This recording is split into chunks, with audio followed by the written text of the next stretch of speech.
오늘 소개해드릴 책은 어른의 말 공부입니다. 어른의 말이라고 하면 권위적이고 투박한 말투가 먼저 떠올랐는데요. 막상 내가 어른이라고 생각하니까 잘 말하고 싶은 생각이 들었습니다. 말하는 방식은 마음을 쓰는 방식과 같다고 저자는 말합니다.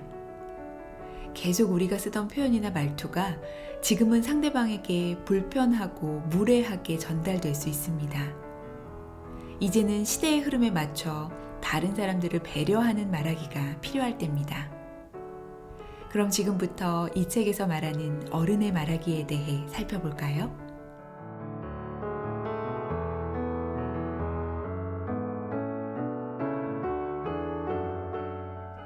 말주변이 없는 것도 아닌데 종종 대화가 통하지 않거나 상대방에게 보이지 않는 벽을 느낀 적이 있는가? 내 이야기가 제대로 전달되지 않는다. 의견 대립으로 상대방과 어색해지는 일이 잦다. 젊은 사람들과의 대화가 특히 어렵다. 이러한 문제는 대체 왜 생기는 걸까? 주된 원인은 아마도 주위 사람과의 대화법에 균열이 발생해서일 것이다. 세대나 성격 차이로 미묘하게 균열이 생기는 것은 당연하다. 하지만 이런 일이 거듭되면 상대방은 말이 안 통하는 사람이네. 나랑 가치관이 너무 달라. 나이 차이가 많이 나지도 않는데 정말 꼰대구나. 하고 더 이상 관계를 발전시키거나 대화를 할 필요성을 못 느끼게 된다. 이를 해결하려면 우선 균열을 알아차려야 한다. 말은 자기도 모르게 내뱉기 마련이라 스스로 인지하지 못하면 고칠 수 없다. 균열이 생긴 걸 깨달았다면 최근 크게 달라진 대화 방식이나 가치관에 맞춰 잘못된 습관을 고치고 말하는 방식을 조금씩 교정하면 된다. 이렇게 하면 생각보다 쉽게 좋은 인상과 신뢰감을 주는 어른의 화법을 익힐 수 있다. 어려운 훈련이 아니니 당장 실천해보자. 우선 그런데, 하지만, 그렇다고는 해도, 아니, 그게 말이야 등의 역접 표현을 사용하지 않도록 하자. 역접으로 자신의 이야기를 연결하기보다 요즘은 상대의 의견에 우선 긍정하면서 이야기를 진행한다. 하지만 말이야 를 자주 쓰면 대화가 막히는 기분이 들고 상대방은 짜증을 느끼게 된다.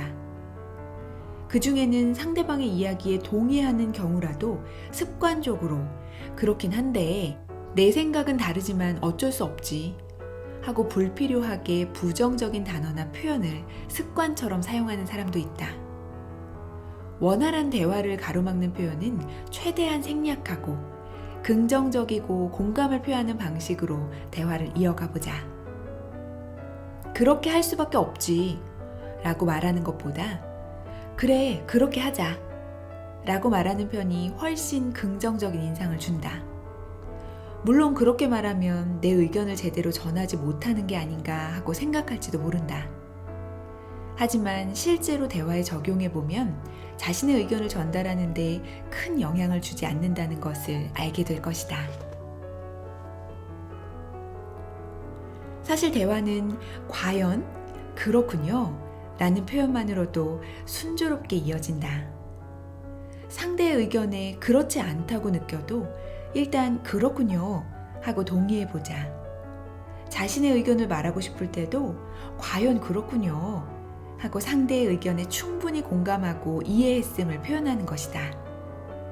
일단 공감한 후에 그렇군요, 제 생각은 과연 그렇군요, 그 말을 듣고 생각이 났는데요 하며 논점을 조금씩 바꾸면 된다. 그리고 천천히 대화의 흐름을 내 쪽으로 끌어들인다. 상대방의 이야기를 들으면서 내가 의도한 방향으로 조금씩 대화를 주도하는 것이 어른의 화법이다. 상대방의 말이 끝나자마자 아니, 그건 아니죠 로 대화를 이어나가는 것과 그렇군요, 그렇다면 A 방향으로 더 생각해 볼 수 있지 않을까요? 하고 자신의 의견을 덧붙이는 것을 비교해보자. 어떤 말에 좀 더 귀 기울이게 되는가?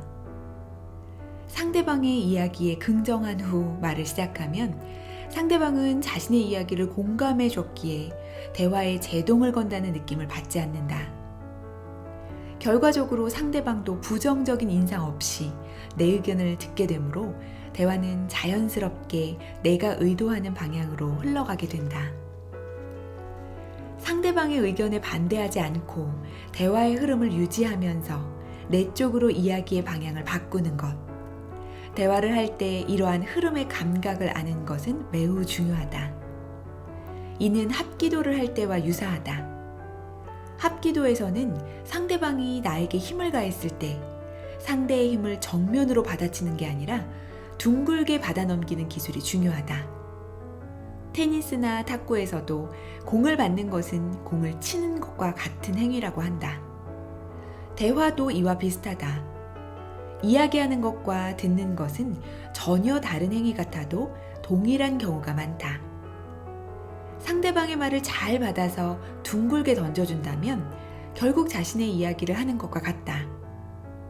앞으로는 대화를 할 때 하지만, 그런데, 그렇다곤 해도, 아니, 그렇지만 등의 표현을 최대한 줄여보자. 자기도 모르게 깜빡하고 써버리는 정도는 어쩔 수 없다.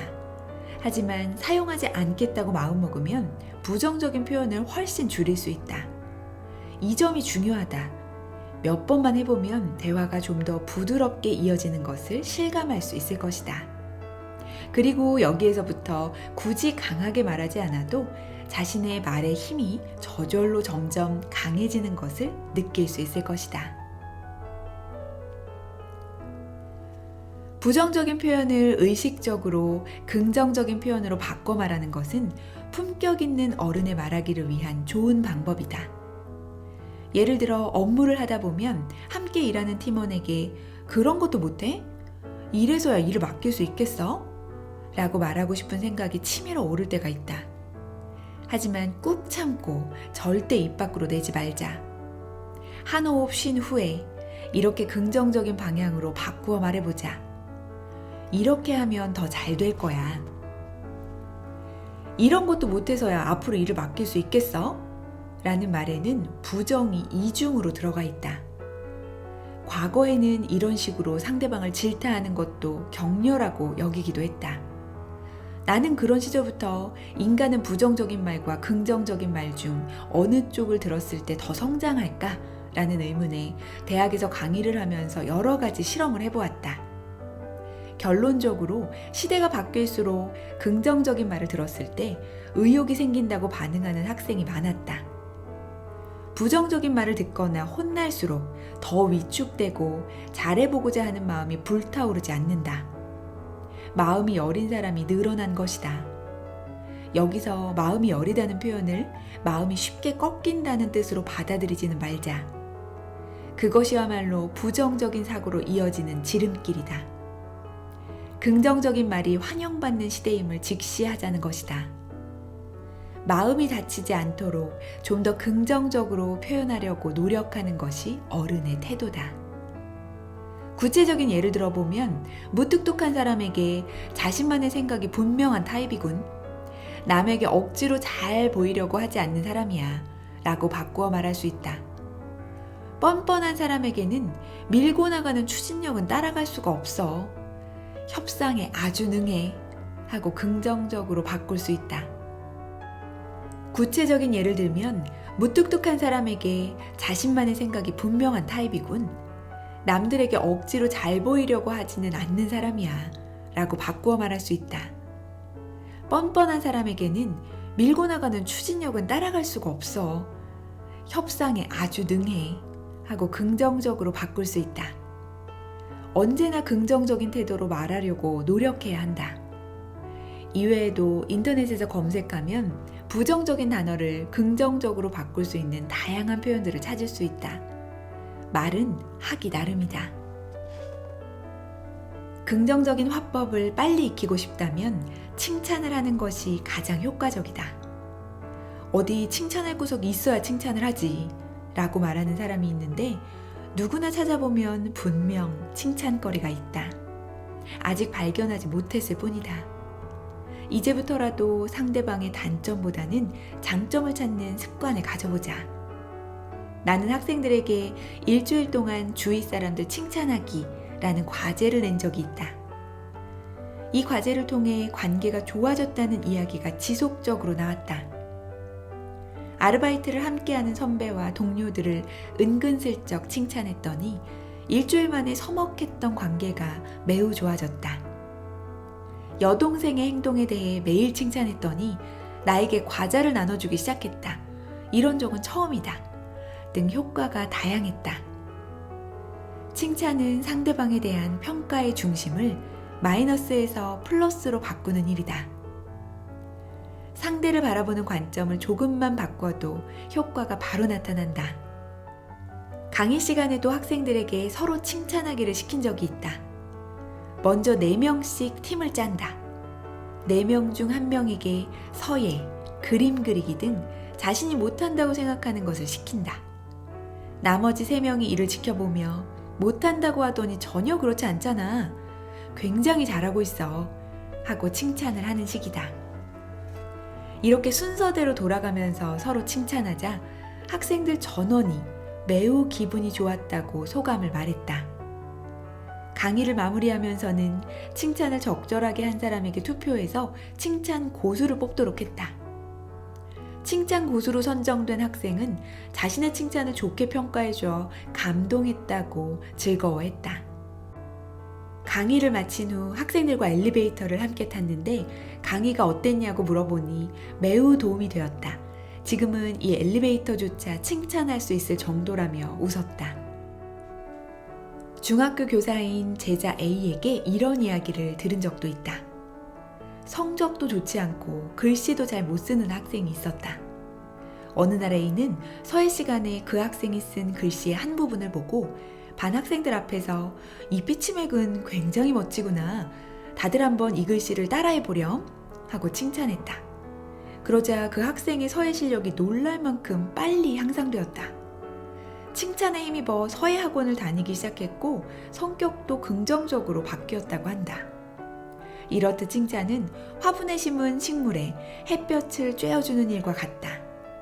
식물은 햇볕이 닿는 방향으로 잘 자란다. 사람도 마찬가지다. 자신을 향하는 햇볕 쪽으로 성장하는 법이다. 긍정적인 평가를 받으면 의욕이 높아진다. 누군가를 칭찬할 때는 무엇이 어떻게 좋은지를 구체적으로 전달하는 것이 좋다. 때로는 그것이 어려울 때도 있다. 기준을 낮추고 짧게라도 좋으니 우선 상대방의 긍정적인 면을 찾아 칭찬하는 것이 중요하다. 영어 선생님이 되기 위해 공부하는 학생들을 가르칠 때였다. 나는 학생들에게 이런 제안을 했다. 영어 발음을 가르칠 때 학생들에게 영어 노래를 부르게 하는 것은 매우 좋은 방법입니다. 그 경우에 선생님이 솔선해서 노래를 불러야 하지요.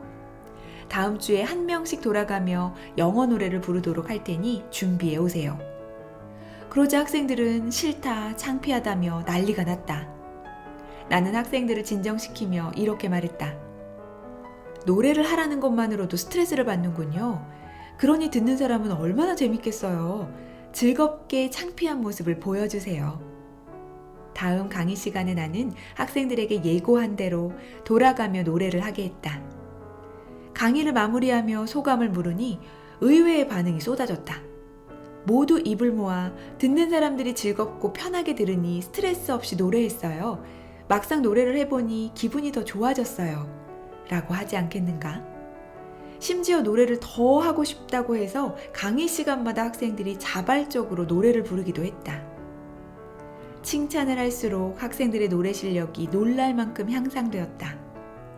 실력이 좋아지니 리액션도 더욱 커진다. 친구들의 큰 호응에 자신감도 생긴다. 선순환 효과가 나타나는 것이다. 청중이 가수를 만든다. 청중이 연사를 만든다는 말처럼 웃음과 박수, 호의적인 시선 등의 리액션은 사람을 성장시킨다. 자, 본론은 지금부터다. 이제는 그냥 즐겁게 듣기만 하는 것이 아니라 노래를 들은 청중은 영어로 칭찬을 해야 한다는 규칙을 정했다. 순서를 정해두고 돌아가며 한마디씩 칭찬을 하는 식이다. 단 꼭 문장이 아니라 단어로 칭찬해도 된다는 조건을 걸었다. 영어 칭찬 100마디를 정리해 미리 보여주기도 했다. 그러자 excellent, good job, great, unbelievable, fantastic 등 적극적으로 칭찬이 쏟아졌다. 영어에 이처럼 다양한 표현이 있다는 사실에 놀랐다. 엄밀히 말하면 제대로 된 영어 칭찬이라고 보기 어려울 수도 있다. 하지만 계속 말하고 표현하게 하자 분위기가 뜨거워졌다. 칭찬을 할수록 마음 편하게 입을 열 수 있게 된 것이다. 앞사례의 학생들처럼 영어를 섞어서 말해도 좋고 칭찬의 표현을 한정시키지 않길 바란다. 훌륭하다, 최고다, 멋지다, 프로 같다 등 적극적으로 일단 소리내어 칭찬을 하는 게 중요하다. 기준을 낮춰 상대방의 장점을 찾고 어휘의 폭을 넓히면 된다. 말의 인상은 표정과 목소리에 따라 완전히 달라진다. 이때 핵심은 가벼움이다. 요즘은 너무 무게감이 있거나 부담스러운 사람을 선호하지 않는다. 그러니 몸을 늘 가볍게 만들어두는 것이 중요하다. 그러면 마음이 열리면서 대화와 리액션도 더 자연스럽고 원활해진다. 상냥함, 융통성이 느껴지는 가벼움을 온몸으로 표현해보자. 막 목욕을 마치고 나온 듯한 상쾌함, 시원한 맥주를 한 잔 들이켰을 때의 느낌, 아이 같은 활기차고 밝은 기운 등을 떠올려보자. 평소에도 그런 감각을 10초 만에 가질 수 있다. 발이 땅에서 살짝 뜨도록 2-3번 정도 제자리에서 점프를 하면 된다.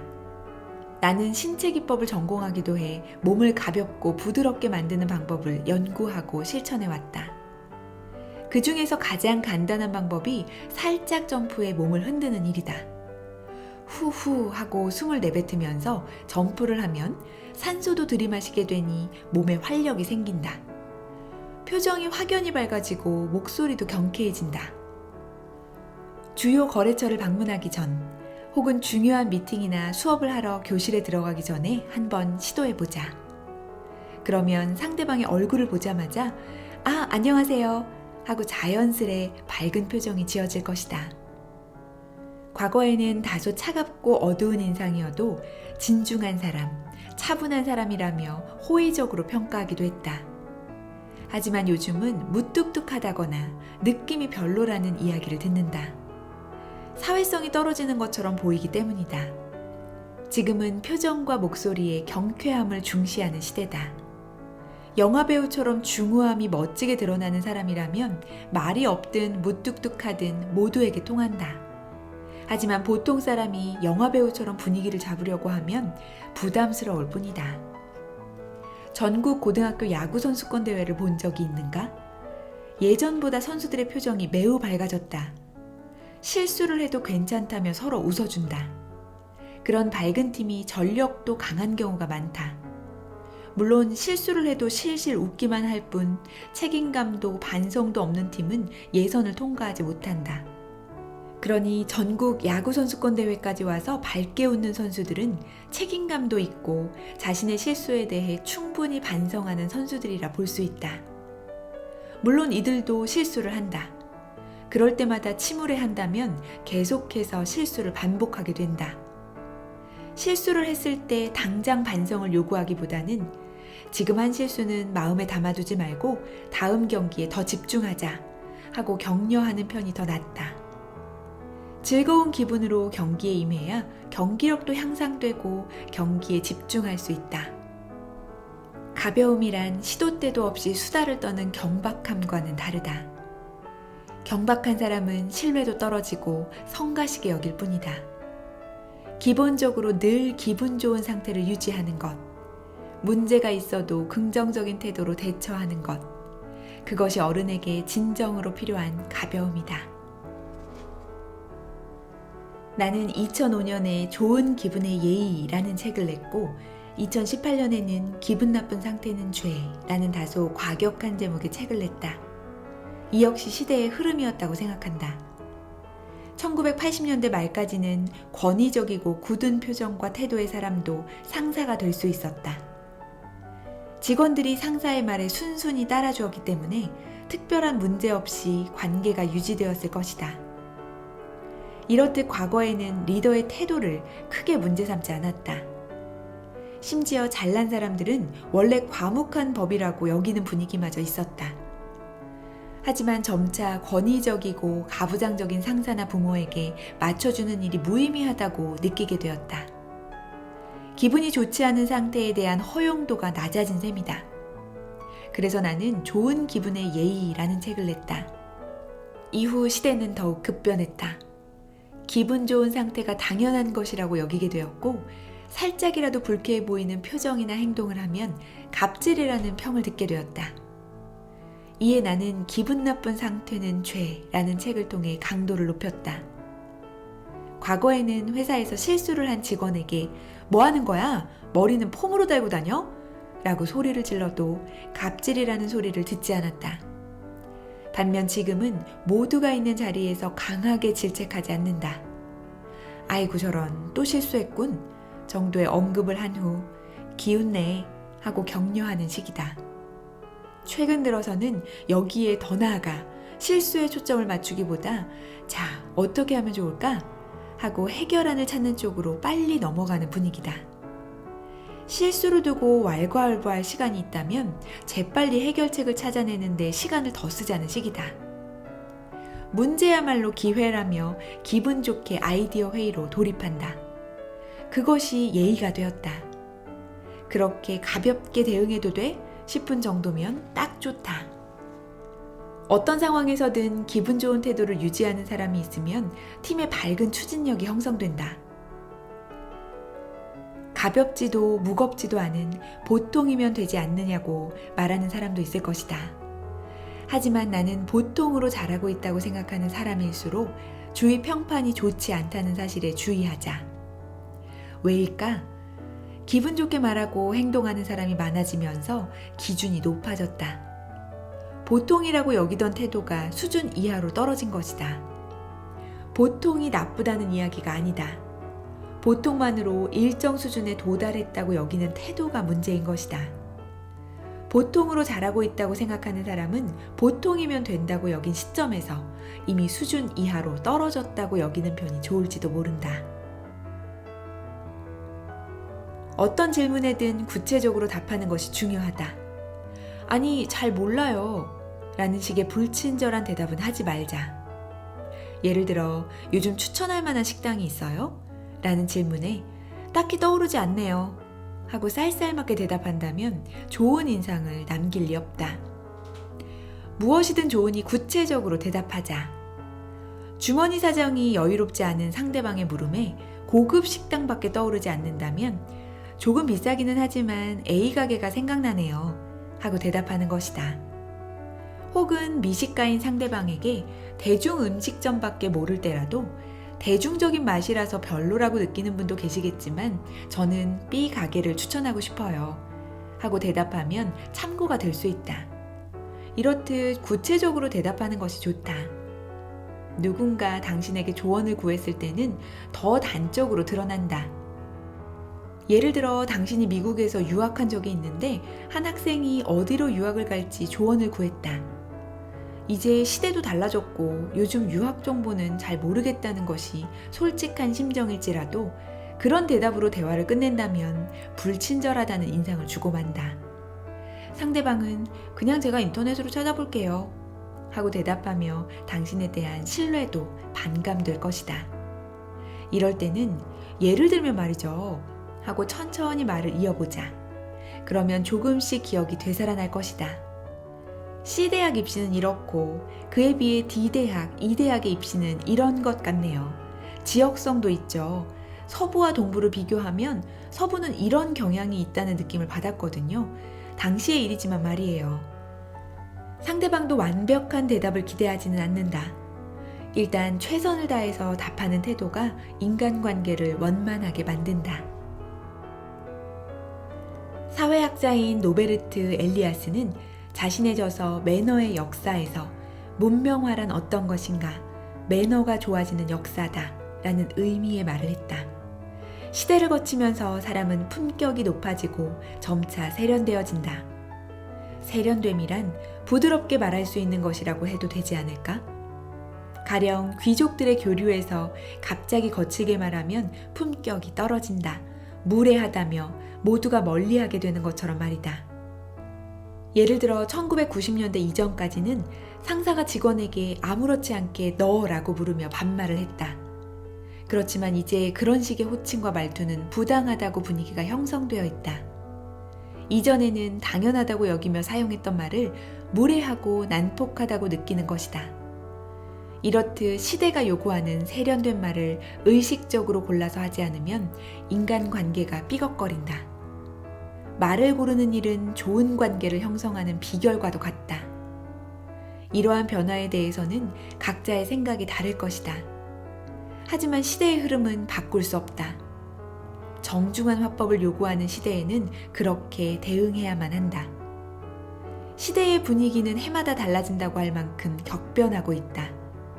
그 분위기를 받아들이고 말하는 방식을 조금씩 조정해 가는 것, 가벼움과 겸손함을 익히는 것, 그것이 바로 인간관계를 원활하게 만드는 비법이다. 그 점에서 만담가 슌프테이 쇼타를 참고할 만하다. 그는 일본 만담 예술가협회 회장을 맡은 중진으로 인기 프로그램인 쇼텐의 제6대 사회자이기도 하다. 최고의 만담가라고 할 수 있는 그는 실제로 만나면 지극히 경쾌하고 솔직하다. 잘난 척하는 모습이라고는 찾아볼 수가 없다. 1950년생이라고는 믿을 수 없을 만큼 말과 행동이 젊다. 그의 나이를 모르는 사람에게 쇼타는 젊은데 건방지다라는 오해를 받은 적도 있다고 했다.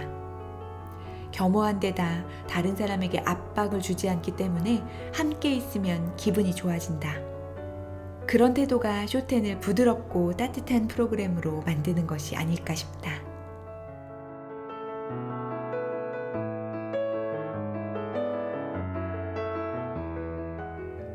이 책을 읽고 어른의 말에 무게감을 느끼게 됐습니다. 상대방을 존중하면서 나의 의도와 생각을 전달하는 어른이 되도록 노력해야겠습니다. 여러분도 이 책을 통해 관계의 깊이를 만들고 소통의 지혜를 더하는 분들이 되시길 바랍니다. 오늘 소개해드릴 책은 행복의 기원입니다. 인간의 행복은 어디서 오는가에 대한 물음에 연세대학교 서은국 교수가 답합니다. 생존과 번식, 행복은 진화의 산물이라고요. 여러분들은 행복을 한 장의 사진에 담는다면 어떤 모습이 떠오르시나요? 그 한 장의 사진을 고르는 마음으로 이 책을 보시면 좋겠습니다.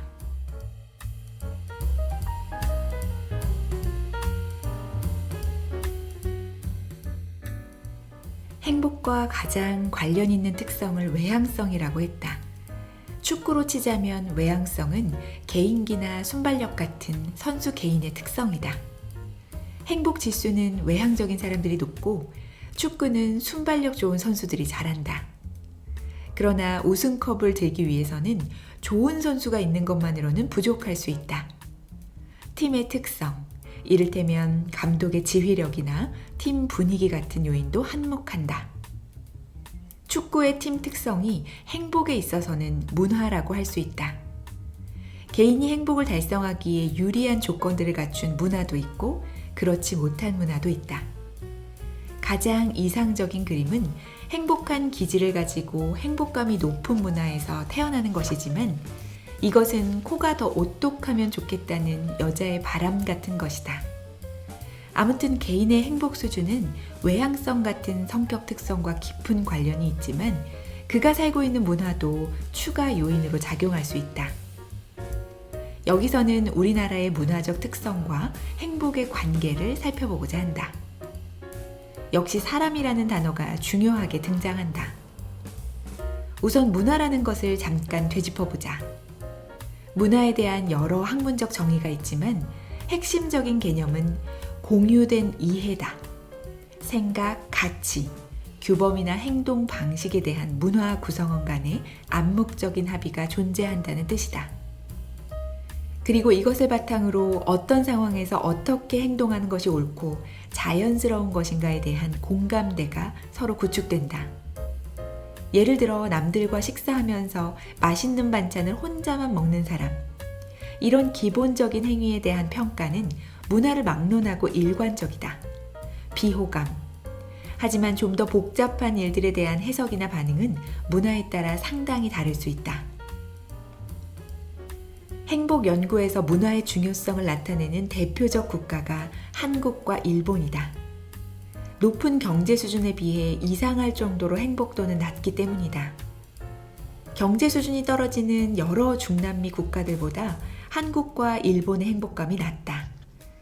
경제 수준만으로는 국가의 행복을 예측하기가 어렵다는 사실을 보여주고 있다. 한국, 일본과 함께 다른 아시아의 신흥 경제국들도 행복 부진 그룹에 포함된다. 세계에서 가장 높은 소득 수준의 싱가포르는 작년 갤럽에서 조사한 150여 개국 비교 자료에서 가장 정서가 메마른 국가 중 하나로 나타났다. 긍정적 정서, 부정적 정서 모두 조사국 중 가장 낮게 나온다. 한국, 일본, 싱가포르, 이런 국가들이 가진 문화적 공통점은 무엇일까?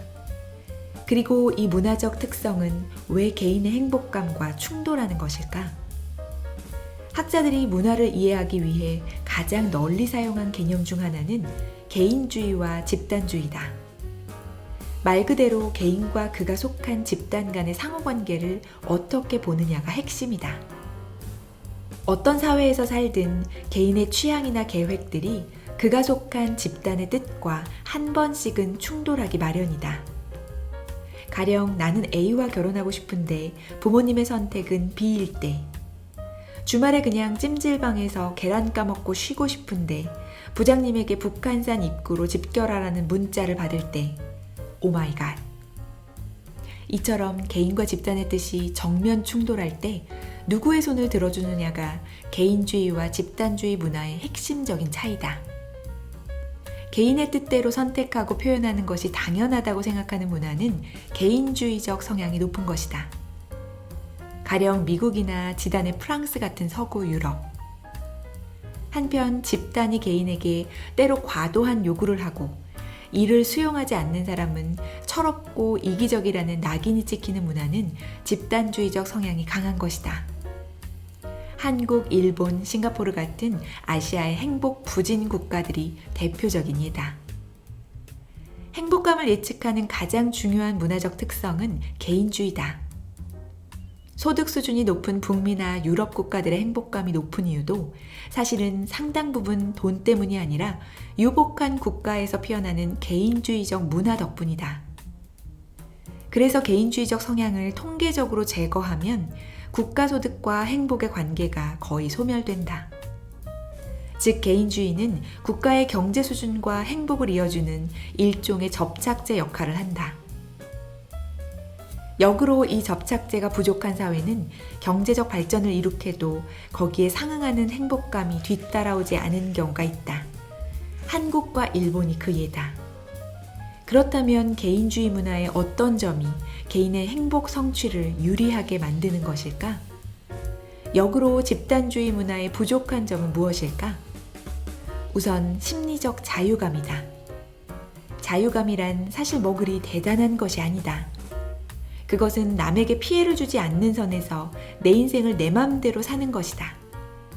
이런 삶을 보편적으로 지지해주는 문화가 있고 이렇게 살기 위해 세상과 문을 닫고 기인이 돼야 하는 문화도 있다. 행복이라는 씨앗은 개인의 자유감이 높은 토양에서 쉽게 싹을 틔운다. 우리나라의 집단주의적 문화에는 어떤 특성이 있을까? 일장일단이 있을 것이다. 장점은 일단 공동의 목표가 생기면 무서운 응집력과 추진력을 발휘한다는 점이다. 축구 응원을 위해 수만 명이 하나의 붉은 덩어리가 되고 국가가 경제 위기를 맞으면 금반지 하나씩 십시일반으로 모아 힘을 보탠다. 한국의 기적적인 경제 발전도 이 덕분이다. 위기와 어려움에 대처하기에 적합한 구조다. 하지만 만성적인 긴장과 피로가 수반된다. 시각적으로 표현한다면 일상의 많은 것들이 옆으로 자유롭게 흩어져 있는 모양이 아니라 서열에 의해 위아래로 세워져 있는 시기다. 팀장과 부하 직원, 선배와 후배, 정규직과 비정규직. 이런 수직적인 문화에서는 구성원 각자에게 주어진 뚜렷한 역할이 있다. 자신의 칸 안에서 그 역할만 감당하면 된다. 가족으로서 혹은 팀원으로서 주어진 역할 수행을 제대로 못하면 주변의 비난을 피하기 어렵다.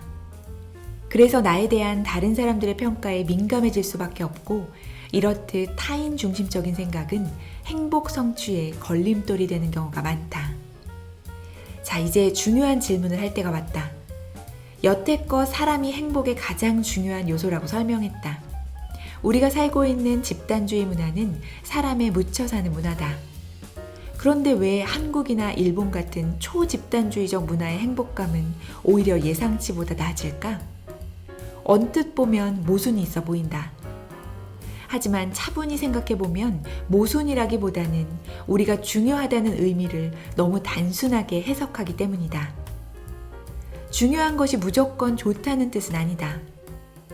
무엇이 중요하다는 것은 그에 대한 반응이 민감하고 강렬해진다는 것을 의미한다. 좋은 것은 더 좋고 나쁜 것은 더 나쁜 방향으로. 엄마가 마트에서 사온 양말 색깔이 싫다고 거품을 물고 쓰러지지는 않는다. 하지만 알레르기가 있는 사람은 복숭아를 먹고 쓰러지는 경우가 있다. 생존을 좌우하는 정도에서 안전한 음식 섭취는 양말 색깔에 비해 훨씬 중요하기 때문이다. 그래서 새 양말에 비해 스테이크가 주는 쾌감도 크지만 썩은 고기가 주는 역겨움 또한 더 강렬하다. 사람도 마찬가지다.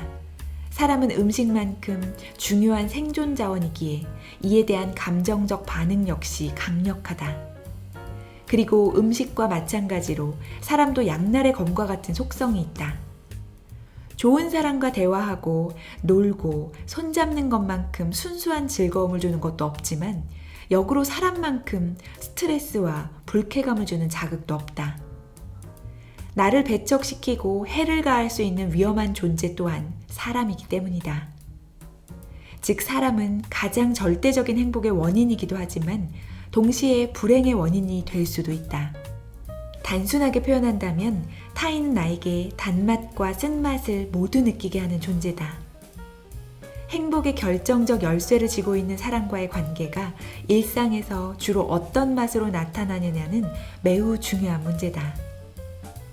문화가 가진 여러 가지 양념은 이 맛을 결정하는 데 중요한 역할을 한다. 앞에서 언급한 자유감과 타인 중심적인 사고가 특히 관련이 있다. 이 특성과 행복과의 관계를 조금 더 구체적으로 생각해보자. 우선 개인의 자유감. 개인주의 국가들이 높은 행복을 누리는 큰 이유가 여기에 있다고 했다. 하지만 집단의 응집력과 통일성을 강조하는 문화에서 이 부분은 뒷전으로 밀려나는 경우가 많다. 초등학교 때 소풍 전날 선생님께서 강조하시던 말씀이 나는 아직도 기억난다. 내일 소풍 가서 즐겁게 놀도록. 단, 개인 행동은 하지 말 것. 어린 마음에도 뭔가 앞뒤가 맞지 않다는 생각이 들었다.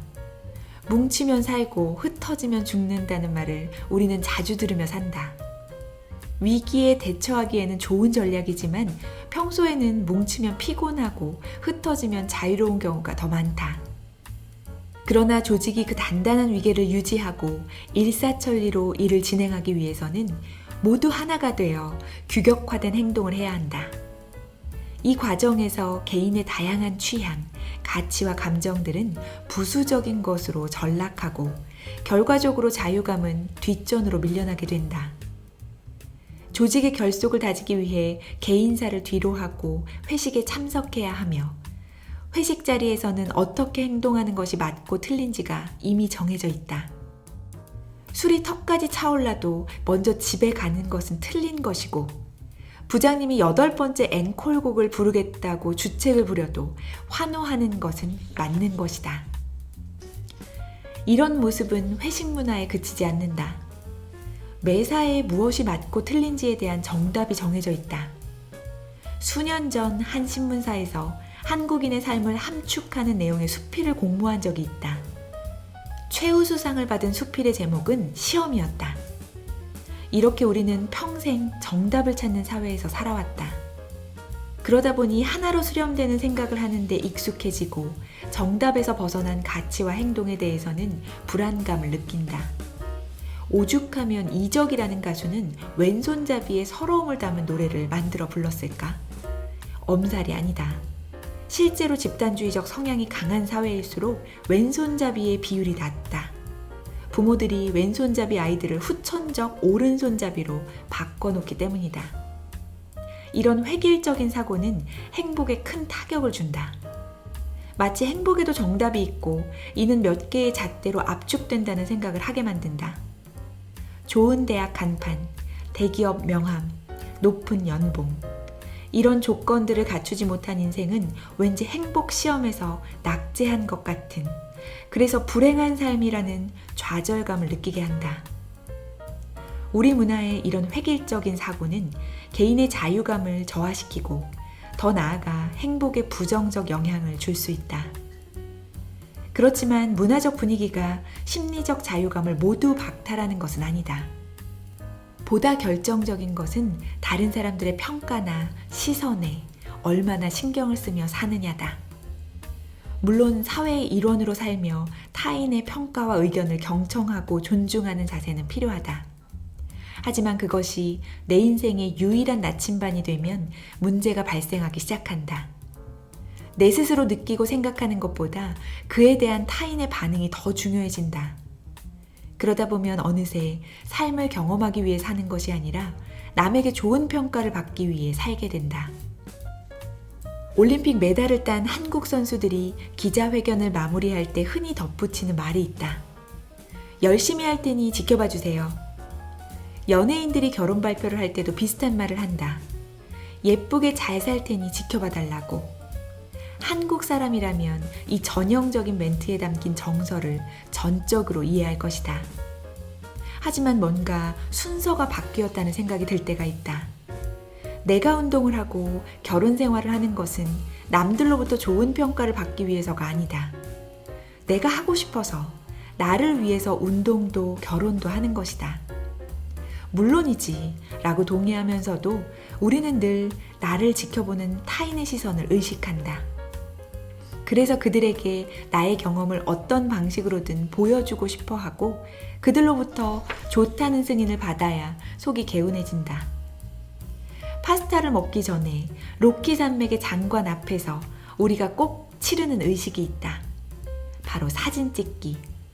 이렇게 남에게 보여주는 것이 중요하다 보니 영혼의 내용물보다 그것을 감싸고 있는 얼굴형과 콧대에 더 관심을 갖게 된다. 나라는 존재에 미치는 타인의 존재감이 너무도 큰 것이다. 이렇듯 과도한 타인의식은 집단주의 문화의 행복감을 낮춘다. 행복의 중요 요건 중 하나는 내 삶의 주인이 타인이 아닌 자신이 되어야 한다는 것이다. 하지만 자아의 많은 부분이 다른 사람으로 채워진 한국인들은 자칫 잘못하면 타인에게 삶의 주도권을 내어주게 된다. 세상을 나의 눈으로 보기보다 남의 눈을 통해 보려고 한다. 이때부터 행복의 걸림돌들을 여기저기서 만나게 된다. 구체적으로 어떤 것일까? 우선 타인의 평가를 의식하는 것 자체가 인간에게는 대단한 스트레스다. 인간의 뇌는 철저히 사회적인 뇌라고 했다. 생존과 직결된 타인이 나를 어떻게 생각하는지 파악하는 것은 뇌의 최우선적 임무 중 하나다. 그래서 주변 사람들에게 관심과 주의가 자동적으로 집중되고 집중하는 만큼 피로와 불안도 쉽게 온다. 이런 불안감을 이용해 만든 심리 자극이 있다. 독일 트리어 대학 심리학자들이 개발해 트리어 처치법이라고 불리는 이 불안 조성 절차는 매우 간단하다. 피험자에게 당신은 1분 뒤 사람들 앞에서 발표를 하게 될 것이고 그들은 당신의 발표 능력을 평가할 것이라고 말해주는 것이다. 예상치 못한 상황을 맞은 피험자들은 갑자기 불안해지고 심장 박동수도 급상승한다. 과도하게 남을 의식하며 산다는 것은 일평생 이 무시무시한 트리어 처치를 받으며 사는 신세가 되는 것이다. 또 다른 고전적인 심리학 연구에서는 대학원생들의 컴퓨터 화면에 지도교수의 사진이 잠깐 스쳐 지나가도록 했다. 그 뒤 자신의 연구 아이디어에 대해 생각해보고 그것이 얼마나 훌륭한지 스스로 평가하라고 했다. 교수의 사진을 본 대학원생들은 사진을 보지 않은 동료들보다 자기 아이디어를 더 부정적으로 평가했다. 누군가 위에서 자신을 평가한다는 시선이 느껴지면 인간은 본능적으로 더 긴장하고 위축하게 된다. 이를 통찰한 알베르 까미는 이런 말을 남겼다. 행복해지려면 다른 사람을 지나치게 신경 쓰지 마라. 둘째, 타인을 의식하는 것이 습관이 되다 보면 내가 아닌 타인의 시각을 통해 매사를 판단하고 평가하게 된다. 심지어 자신의 행복마저도. 우리 연구실에서 최근 진행한 문화 비교 연구에서는 미국과 한국 대학생들에게 최근 즐거웠던 경험 하나를 써보고 그것이 얼마나 행복했는지 평가하도록 했다. 그 후 이 즐거운 경험에 대해 본인이 쓴 글을 다른 사람들이 읽고 어떤 반응을 했는지를 알려주었다. 한 조건에서는 참가자들이 언급한 일을 다른 사람들은 그다지 즐거운 일로 여기지 않았다고 말해주었다. 다른 조건에서는 남들도 마찬가지로 여행은 아주 즐거운 경험이라고 생각한다고 말해주었다. 시간이 흐른 뒤 참가자들에게 그 여행이 얼마나 즐거웠는지 다시 한번 평가하도록 했다. 예상했던 문화차가 나타났다. 미국 참가자들은 다른 사람의 평가에 영향을 받지 않았다. 남들이 뭐라 하든 여행에 대한 원래의 자기 느낌을 고수했다. 내가 즐거웠다는데 무슨 상관? 반면 한국 참가자들은 흔들렸다. 자기 경험이 남들이 볼 때는 별게 아니라는 피드백을 받은 참가자들은 여행이 처음 생각했던 것만큼 즐겁지 않다고 느꼈다. 나만 좋다고? 왠지 뭔가 착각한 것 같아 뻘쭘해진다. 과도한 타인의식에서 나오는 혼란이다. 행복은 나를 세상에 증명하는 자격증을 취득하는 것이 아니다. 어떤 잣대를 가지고 옳고 그름을 판단할 필요도 없고 누구와 우위를 매길 수도 없는 지극히 사적인 경험이 행복이다. 내가 에스프레소가 좋은 이유를 남에게 장황하게 설명할 필요도 없고 그들의 허락이나 인정을 받을 필요도 없다. 하지만 타인이 모든 판단 기준이 되면 내 행복마저도 왠지 남들로부터 인정받아야 될 것 같은 느낌이 든다. 행복의 본질이 뒤바뀌는 것이다. 스스로 경험하는 것에서 남에게 보여주는 것으로 왜곡된다. 이 과정에서 행복의 또 하나의 적이 탄생한다. 과도한 물질주의적 가치. 저 사람 행복할 만하다 라는 말을 듣기 위해서는 우선 남들이 볼 수 있는 구체적 증거들이 필요하다. 내용보다 외형이 중요해지는 것이다. 결혼식은 어떤 특급 호텔에서 했는지, 와인은 얼마짜리인지에 더 관심이 쏠린다. 그리고 이런 행복의 외형적인 증거물들을 전시하기 위해서는 돈이 필요해진다. 내 인생의 가장 중요한 목표는 물질적 풍요다. 이 질문에 예스라고 답한 응답자 비율이 전 세계에서 가장 높은 나라 중 하나가 한국이다. 하루 3끼조차 보장되지 않는 아프리카 사람들보다 한국인이 돈을 더 중시한다. 이것은 경제 상태가 아닌 어떤 문화적 가치가 개입되었다는 뜻이다. 남이 볼 수 있는 화려한 겉옷을 인생에 덧입혀야 행복할 수 있다는 믿음과 관련이 있을 것이다. 우리나라 정도의 경제 수준이 되면 돈을 중요하게 생각하는 물질주의적 태도 자체가 행복을 저해한다는 것이 많은 연구의 결론이다. 극단적으로 사랑과 돈, 당신 인생에서 하나를 선택해야 한다면? 매우 간단하지만 이 질문은 행복한 사람과 그렇지 못한 사람을 가르는 중요한 지표가 된다. 본인의 경제 수준과 상관없이 사랑보다 돈을 중요하게 생각할수록 그의 행복도는 낮다. 반대로 사랑에 더 많은 가치를 두는 사람일수록 행복하다. 혹시 돈이 없어서 불행하고 또 가난하기 때문에 돈을 중시하는 것은 아니냐는 의문이 들 수도 있다. 가능하지만 이 현상의 본질적 설명은 아니라고 생각한다. 한국이 아프리카보다 돈을 더 중시한다는 점을 보면 알 수 있다. 여기에 한 가지를 더하면 좋겠다. 각자 자기 인생의 갑이 되어 살아보는 것에 좀 더 익숙해지는 것이다. 세상이 나를 어떻게 보느냐보다 내 눈에 보이는 세상에 더 가치를 두는 것이다. 미국에서 교수 생활을 할 당시 한 여학생과 나누었던 대화가 기억난다. 이 펑크족 여학생의 외모는 한마디로 가관이었다. 머리는 보라색, 가죽옷에다 온몸에는 피어싱. 어느 날 고등학교에 실습을 나간 이 친구에게 학생들이 몰려와 질문을 했다. 왜 누나는 남자처럼 옷을 입고 다녀요? 그녀의 대답이 걸작이었다. 내가 남자처럼 하고 다니는 게 아니라 남자들이 날 따라하는 거야. 한 방 얻어맞은 기분이었다. 행복한 문화에 사는 사람들은 그녀처럼 자신의 삶과 선택에 당당함과 자신감이 넘친다. 인생의 주도권을 자기가 쥐고 사는 것이다. 우리가 부족한 부분이다. 사람은 행복의 절대 조건이지만 나의 모든 것을 버리고 오직 남을 위해 사는 것은 바람직하지 못하다. 각자가 가진 독특한 꿈, 가치와 이상을 있는 그대로 서로 존중하며 이해하는 것. 이것이 사랑과 함께 사는 모습이다. 그래야 사람의 가장 단맛을 서로 느끼며 살 수 있다.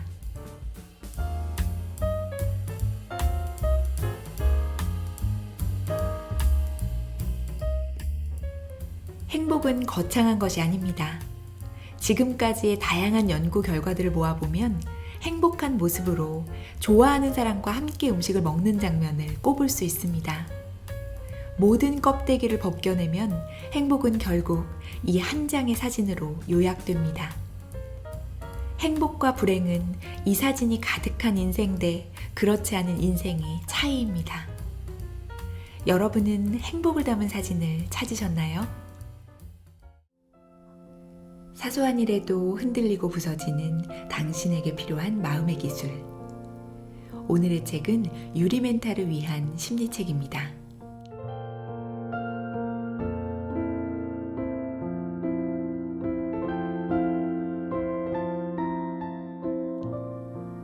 이 책은 수시로 닫히는 우리의 감정을 어떻게 다뤄야 하는지, 몸과 마음에 늘 평정심을 가지려면 어떻게 해야 하는지를 알려주고 있습니다. 제가 강의하면서 가장 강조하는 것이 바로 이 평정심인데요. 누군가와 갈등을 겪거나 안 좋은 일이 생겼을 때 평정심을 유지하기는 쉽지가 않죠. 그렇다고 매일 긍정적인 생각만 하는 것도 참 어렵습니다. 이 책의 저자인 미즈시마 히로코는 자기 자신과 상대의 마음을 더 깊게 이해하면 더 단단하고 여유로운 사람이 되는 방법을 깨달을 수 있다고 말합니다. 어떤 순간에도 악순환에서 빠져나올 수 있는 효과 만점의 방법을 지금부터 알아볼까요?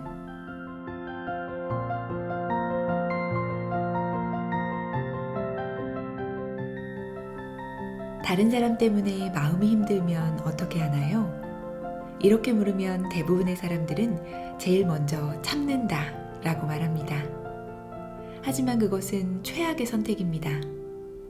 그러면 계속 신경이 쓰이는 데다 참아야 한다는 이중 피해를 입게 됩니다. 참는다고 하지만 실질적으로는 그 사람 때문에 입는 피해가 배가 될 뿐입니다. 이런 감정을 위한 근본적인 방법은 피해의식을 버리는 것입니다. 그리고 피해의식에서 벗어나기 위해 가장 도움이 되는 방법은 상대에게는 상대만의 사정이 있다고 생각하는 것입니다. 세상에는 이상한 사람이 많습니다. 멀쩡하게 사회생활을 하고 있으면서도 다들 이상한 구석을 조금씩은 가지고 있는 것 같습니다. 의견을 구해놓고 전혀 남의 말을 듣지 않는 사람, 가고 싶은 곳도 먹고 싶은 것도 스스로 정하지 못하고 무엇이든 남에게 맡기는 사람, 남에게 도움을 받고도 고맙다는 인사 한마디 안 하는 사람, 남을 부러워하는 게 습관이 되어서 부럽다라는 말이 입버릇이 된 사람, 늘 위에서 내려다보는 거만한 시선으로 말하거나 걸핏하면 큰 소리치고 잘난 척하는 사람. 이런 사람들은 주위 사람들을 짜증나게 합니다. 그들의 이상한 말과 행동 때문에 자신이 직접적인 피해를 입지 않아도 짜증이 납니다. 왜 그럴까요? 바로 저 사람은 왜 저런 짓을 하고 저런 말을 하는 걸까? 라는 생각이 들기 때문입니다. 즉 여러분이 인간으로서 마땅히 그래야 한다고 생각하는 모습과 사람들의 실제 모습이 일치하지 않는 것이죠.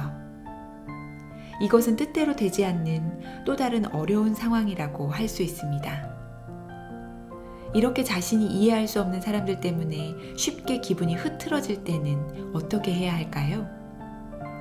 그럴 때는 그 사람이 왜 그렇게 된 건지 생각해 봐야 합니다. 눈앞에 있는 그 사람에게는 각자 그들만의 사정이 있기 마련입니다. 인간은 자라온 환경도, 현재 처한 상황도, 오늘 하루를 보내는 방법도 각기 다릅니다. 어릴 때부터 사소한 일에도 질책을 듣기 일쑤여서 자신감을 잃어버린 사람이 있는가 하면 반대로 위에서 내려다보는 시선으로 모든 사람을 무시하는 사람도 있습니다. 이런 사람들은 늘 다른 사람보다 위에 있지 않으면 자신에게 가치가 없다고 느끼며 불안해하죠. 감사 인사 한마디도 하지 못하는 사람이나 남을 깔보는 사람들에게도 사정이 있습니다. 그 사람들은 대부분 타인과 잘 어울리지 못해서 여러 가지 어려움을 경험했겠죠. 물론 그런 행동을 되풀이하는 것은 잘못입니다. 결국 그들은 많은 사람에게 미움을 사게 되고 다른 사람과 진정한 신뢰관계를 맺지 못하게 됩니다. 이런 사람들에 대해서는 그저 사정이 있겠지라고 바라보기만 해도 충분합니다. 이해하라는 것은 아닙니다.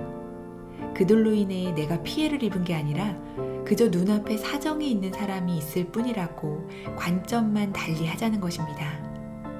상대를 사정이 있는 사람으로 본다면 당신은 더 이상 피해자가 아니게 됩니다.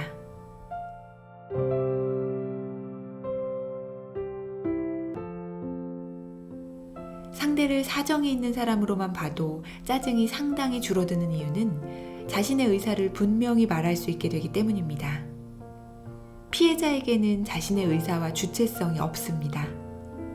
그 사람이 그런 행동을 하는 한 난 힘들 수밖에 없다는 상황에 주체성이 있을 리가 없으니까요.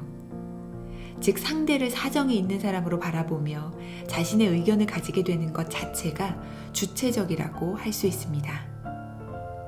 이는 참는 것과 달리 스스로 힘을 발휘하는 것입니다. 어떤 일을 바라보는 관점을 스스로 선택하면 무력감에서 벗어날 수 있습니다.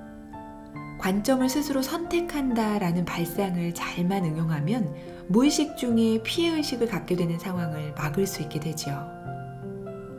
피곤한데 남의 불평불만만 들어주는 상황을 예로 들어봅시다. 저 사람은 내가 피곤한 게 안 보이나? 왜 이쪽 상황은 생각해주지 않는 거지? 왜 불평불만만 늘어놓는 걸까? 상대가 불만을 터뜨리는 상황 자체를 바꿀 수 없다는 건 이제 잘 알고 있을 겁니다. 이럴 때는 먼저 불만을 들을지 말지 결정하는 것부터 시작해 봅시다. 더는 피해자가 되지 않고 주체적인 선택을 하는 것입니다. 상대와의 관계나 상대의 성격을 고려하여 불만을 듣는 게 나은지 아닌지를 따져보는 거죠. 만약 지금은 들어주는 게 낫다고 판단했다면 자신의 결정에 따라 불만을 들어줍시다. 불만을 억지로 듣는 것이 아니라 들어주자고 판단했기 때문에 듣는 것이죠. 물론 듣지 않아도 된다고 판단했다면 적당한 구실을 만들어서 거부하면 될 것입니다. 다만 불평을 듣기만 하면 아무리 스스로 결정했다 하더라도 여전히 피곤하고 고통스러울 겁니다.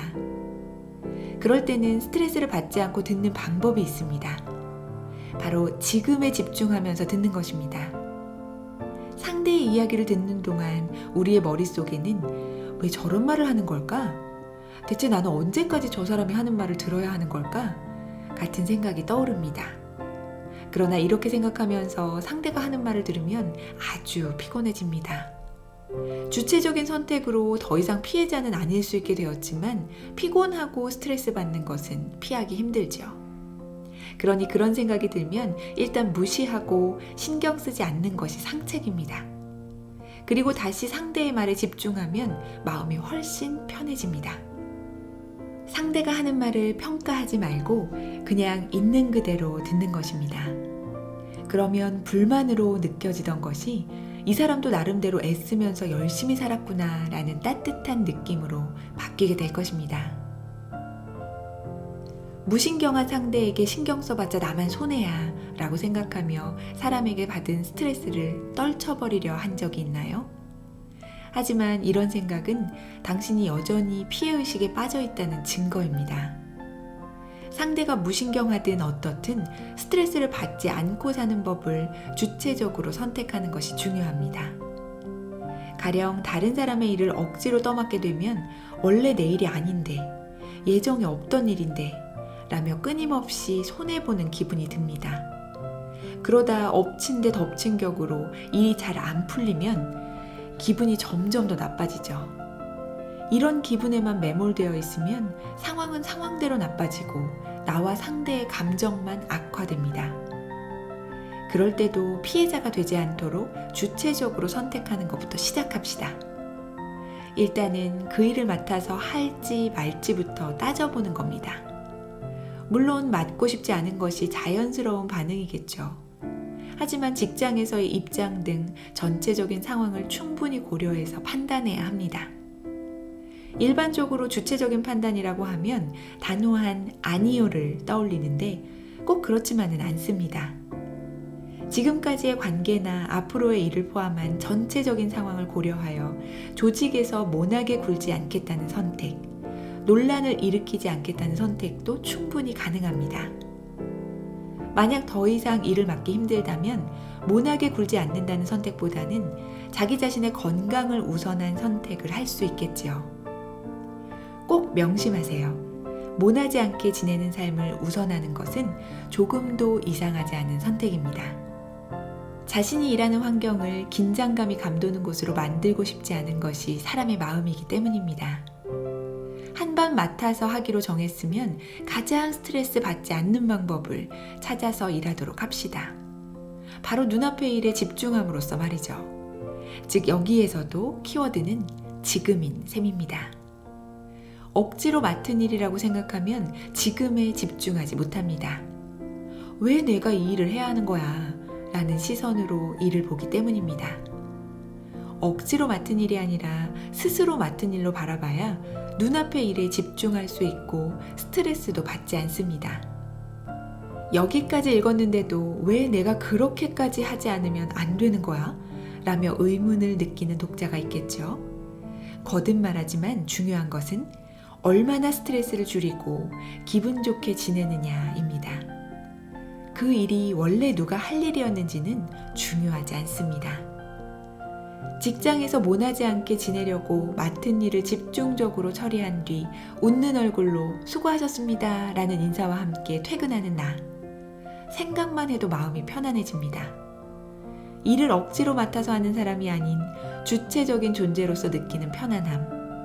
이런 편안함을 목표로 사회생활을 하면 직장에서의 평가도 자연스럽게 높아질 것입니다. 손해보는 기분으로 툴툴대며 짜증을 내는 하루보다 훨씬 이득 아닌가요?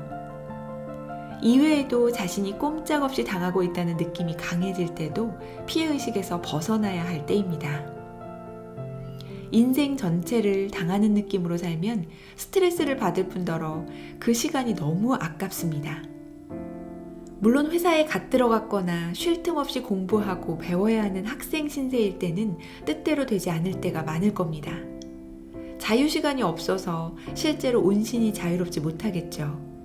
하지만 물리적으로 꼼짝도 하지 못하는 상황과 정신적으로 꼼짝할 수 없는 상황은 별개입니다. 언제나 나의 판단과 나의 힘으로 길을 선택한다는 것. 주체적 선택은 피해의식이 들어올 자리를 주지 않습니다. 인생을 컨트롤하는 감각을 연습하는 방법. 주체적인 선택에 익숙하지 않다면 작은 것부터 연습해보면 어떨까요? 인생의 작은 선택들을 스스로 만들어가는 것은 생각보다 그리 어렵지 않습니다. 일단 나만을 위한 시간이 없다고 느낄 때일수록 5분이라도 시간을 내서 맛있는 차를 끓여 마셔보세요. 아니면 식물을 사서 햇살이 잘 드는 창가에 두는 건 어떨까요? 무엇이든 좋으니 오로지 나의 의사로 결정한다고 생각할 수 있는 일을 해보세요.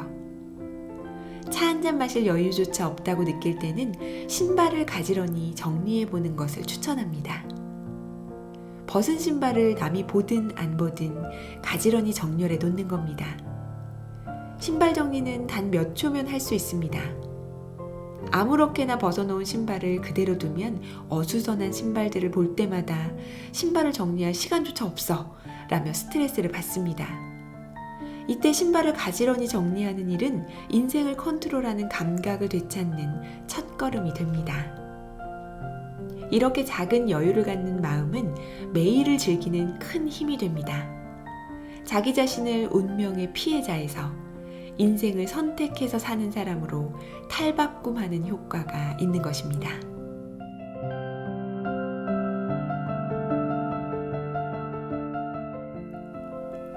자신이 어려운 상황에 처했다고 인정하는 것은 평정심을 찾기 위해 꼭 필요한 마음가짐입니다.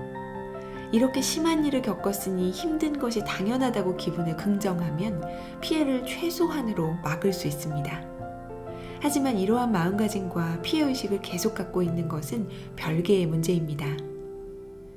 피해의식을 갖고 있으면 끊임없이 피해를 받는다고 생각하기 때문에 힘든 상황이 계속됩니다. 자기 뜻대로 되지 않는 일이 늘어난다고도 느끼게 될 것입니다.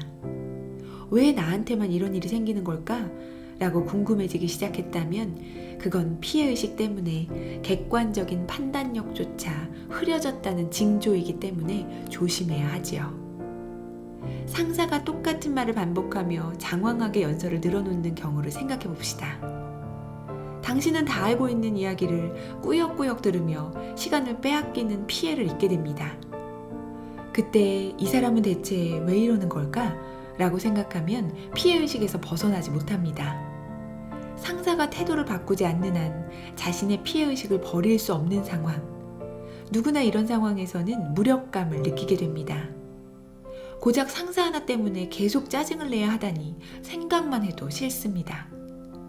그렇다면 우리는 왜 이 사람은 대체 왜 이러는 걸까? 라고 생각하는 걸까요? 그것은 우리가 상사가 변했으면 좋겠다 라고 잠재적으로 기대하기 때문입니다. 하지만 여기서 우리가 명심해야 할 중요한 포인트가 있습니다. 바로 다른 사람을 바꿀 수 없다는 점입니다. 인간은 변할 수 있습니다. 하지만 그것도 타이밍이 맞아야 합니다. 변할 준비가 되어 있을 때만 비로소 변하죠. 물론 남을 변화시키는데 성공했다고 생각한 적도 있을 겁니다. 가령 말을 장황하게 하는 상사에게 농담 반 진담 반으로 몇 번이나 들어서 알고 있습니다 라고 말해서 상사가 정말로 태도를 개선한 적이 있을지도 모릅니다. 하지만 이는 여러분이 한 사람을 변화시킨 것이 아니라 단지 모르는 것을 알려준 것에 불과합니다.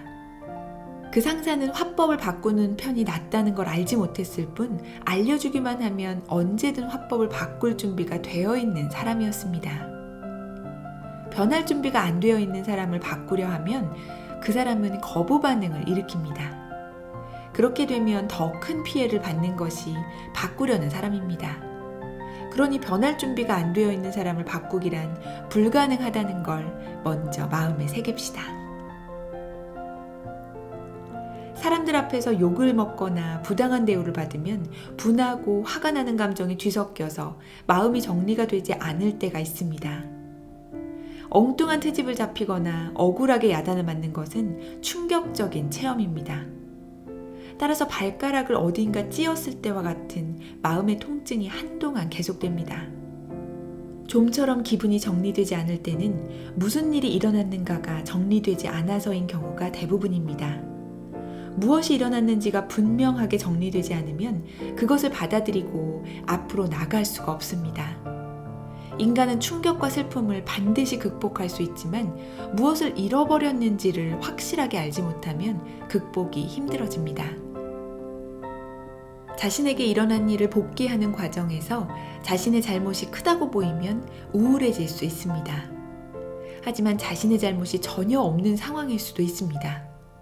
다른 사람으로부터 부당한 공격을 받았을 때는 반발심이 생기고 분하고 억울한 감정으로 마음속이 시끄러워집니다. 그럴 때는 화내는 사람은 사정이 있는 사람이라고 생각해 보세요. 상대가 하는 말이 일리가 있다고 해도 그 말투가 감정적이라면 그 사람은 자신의 힘들고 불편한 마음을 남에게 터뜨리고 있는 것뿐입니다. 누군가의 말이나 행동이 받아들이기 어렵다고 느껴진다면 그것이 공격적으로 보여서인지도 모릅니다. 그러니 그에 대해 방어적인 반응이 나오는 것입니다. 그것이 바로 억울하다는 감정입니다. 설령 자신에게 잘못이 있다 쳐도 그것이 다른 사람에게 아무 말이나 들어도 된다는 뜻은 아닙니다. 입장을 바꿔서 생각해 봅시다. 누군가가 비슷한 잘못을 저질렀다고 해서 여러분도 함부로 말할 건가요? 당신이라면 아닐 겁니다. 다른 사람에게 주의를 줄 때는 행동과 인격을 구별하는 것이 기본입니다. 주의를 줘야 하는 것은 상대의 행동입니다. 인격까지 부정할 필요는 없습니다. 당신이 인격을 공격당했다고 느낄 정도로 주의를 받았다면 상대가 그 두 가지를 혼동했을 가능성이 큽니다. 그만큼 상대는 경황이 없을 정도로 감정적인 상태에 있다는 뜻입니다. 주의를 주는 사람은 행동과 인격을 구별해야 합니다. 뒤집어 말하면 주의를 받는 쪽에서는 그 내용과 표현 방식을 구별하는 것이 중요합니다. 아무리 전곡을 찌르는 내용이라도 표현에 인격을 공격하는 요소가 있다면 그대로 받아들일 필요는 없습니다. 자기 안에서 개선해야 할 점을 인정한 뒤 나머지는 그건 그렇고 그렇게 심한 말을 하다니 얼마나 힘들기에 저렇게 정신이 없지? 라는 시선으로 봐줍시다. 상대가 힘들어하는 모습을 보고 안쓰러운 마음이 들 수도 있고 여전히 상대의 어른스럽지 못한 대응이 아쉬울 수도 있습니다. 어느 쪽으로 생각하든 상관없습니다. 단순히 상대가 힘들어하고 있으며 그 감정적 대응이 자신에 대한 공격이 아니라는 것만 알면 됩니다. 인격을 부정당하는 표현까지 포함하여 전부 자신이 책임지고 떠안으려고 하는 것이 흡사 소화시키지 못할 음식을 먹는 것과 같습니다. 상대에게 책임이 있는 것은 상대에게 넘기고 스스로 개선해야 할 점이 있으면 고치고 다음 단계로 나아갑시다.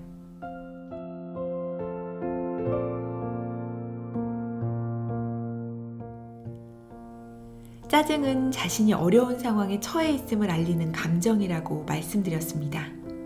이것을 잘 인지하고만 있어도 원만한 인간관계에 도움이 됩니다. 나뿐만 아니라 화를 내거나 짜증을 내는 모든 사람이 어려움에 빠져 있다는 주문을 외워보는 겁니다. 누군가 화를 내며 나를 공격하는 중이라고 생각하면 당연히 상처를 받습니다. 하지만 그들도 그저 어려움에 빠져서 비명을 지르는 사람이라고 생각하면 어떨까요? 그렇게 생각하면 다른 사람의 나쁜 감정에 상처받지 않고 여유를 갖고 대할 수 있습니다. 공격을 받는다고 생각했을 때는 공포의 대상이었던 사람이지만 어려움에 빠졌다고 보면 아무리 힘들어도 그렇지 그렇게까지 소리 지르지 않아도 되잖아 라고 웃어넘길 수도 있습니다. 물론 공격적인 말과 행동에 두려움을 느끼는 것은 인간으로서 당연한 반응입니다. 다만 내가 공격받고 있다는 상황에 무게를 두느냐, 어려움에 처한 상대가 힘들어서 비명을 지르는 상황에 무게를 두느냐에 따라 나의 멘탈은 확연히 달라집니다. 이것은 화를 내는 상대 외에도 응용할 수 있습니다. 가령 귀가 따갑게 조언하는 사람과 덮어놓고 단정 짓는 사람은 어떨까요? 이런 사람들은 있는 그대로를 받아들이지 못하는 사람들입니다. 일반적으로 상대방을 있는 그대로 받아들이지 못하는 사람은 자기 자신도 있는 그대로 받아들이지 못합니다. 그런 의미에서 보면 그들도 어려움에 처한 사람이라 볼 수 있죠. 그들을 바라볼 때 머릿속으로 이렇게 생각해보는 건 어떨까요? 저 사람에게는 사정이 있어. 다른 사람을 바꿀 수는 없어. 불쾌한 말이나 행동을 하는 사람은 어려움에 처한 사람. 누구나 자기가 할 수 있는 일만 한다. 이는 전부 사람들과 원만한 관계를 맺기 위한 소중한 주문입니다. 꼭 기억해 주시기 바랍니다. 평소 신경을 쓰던 외모나 성격에 대한 단점을 지적받으면 당황스러운 것은 물론이고 화가 나고 상처받거나 왜 다들 그렇게 생각하는 거지? 라고 불안해지기도 합니다. 평소대로 있기가 힘든 상태가 되는 것입니다. 상처가 된 그 말은 며칠이 지나도 머릿속을 떠나지 않습니다. 생각해보면 참 억울한 일이죠. 상대방은 그 말을 던지자마자 자신이 그런 말을 했는지도 잊어버렸을 테니까요. 이럴 때 평정심을 되찾는 방법은 충격에 대한 내용을 떠올리는 것입니다. 안 그래도 신경 쓰던 점을 갑자기 지적받으면 충격을 받는 것은 당연합니다. 자연스레 충격에 대한 일련의 반응이 일어나지요. 그 반응에는 짜증도 있고 화도 있고 불안도 있을 것입니다. 이는 더 이상 충격을 받지 않기 위해 마음이 경계태세에 들어갔다는 증거입니다. 그래서 온갖 일에 신경이 곤두서게 됩니다. 이런 순간에도 원칙은 같습니다. 자신에게 일어나는 모든 것이 충격에 대한 반응이라고 인정하는 것입니다. 다른 사람의 외모나 성격에 대해 지적하는 것은 굉장히 무례한 일입니다. 그러니 이때 받은 충격을 우연히 겪은 재수없는 일일 뿐이며 평소에는 잘 일어나지 않는 일로 치부해도 괜찮습니다. 즉 말한 사람의 배려가 부족한 것이며 그것은 오로지 그 사람의 인성 문제이고 그 사람에게 어떤 사정이 있다는 뜻입니다. 예를 들어 다리가 굽네 라며 몸에 대해 지적받은 경우 역시 다들 그렇게 생각하는구나 라고 우울해질지도 모릅니다. 하지만 생각해 보세요. 평소에 사람들이 다른 사람을 보고 다리가 굽네 라고 말하나요? 보통은 그런 신뢰가 되는 말을 해서 상처를 주려고 하지 않겠죠. 따라서 그런 말을 들으면 자신의 몸에 주목할 것이 아니라 저 사람이 무례한 말을 했다는 점에 주목해야 합니다. 그리고 이런 사람은 위와 같은 말이나 행동을 거듭할 가능성이 있으니 거리를 두거나 다시 마주치더라도 무례한 인간이니 무시하자고 생각해야 안전합니다. 이 전제만 알고 있으면 자신을 따뜻하게 어루만져 주거나 상대를 바라보는 시선을 바꿈으로써 마음의 거리를 둘 수 있을 겁니다. 그리고 마음이 동요될 때는 지금 나는 어떤 충격을 받았는가를 찾는 훈련을 하는 것이 마음을 단단하게 만드는 지름길입니다.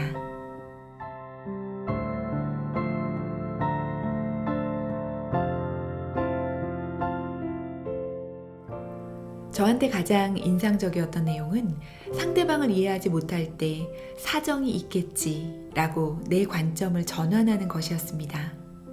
이해가 아니라 생각을 바꾸는 것이죠. 상대를 바꿀 수 없으니 내 생각을 바꾼다는 이 이야기가 사소한 일에도 흔들리고 부서지는 우리의 마음을 단단하게 붙잡아주는 아주 사소한 한마디가 아닌가 싶습니다. 아무리 짜증을 내봐야 현실은 달라지지 않죠. 바꿀 수 있는 건 오직 내 마음뿐입니다. 그 무엇보다 중요한 내 마음의 평화를 위한 방법을 이 책에서 찾아보는 건 어떨까요? 오늘 소개해드릴 책은 잘해주고 상처받는 착한 사람 탈출 프로젝트 당신 생각은 사양합니다 입니다.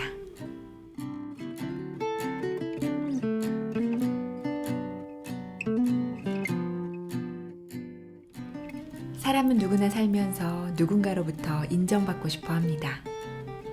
그러다 보면 내가 너무 애쓰기도 하고 사람들을 의식하면서 나의 부족함을 들키지 않기 위해 안간힘을 쓰기도 하죠.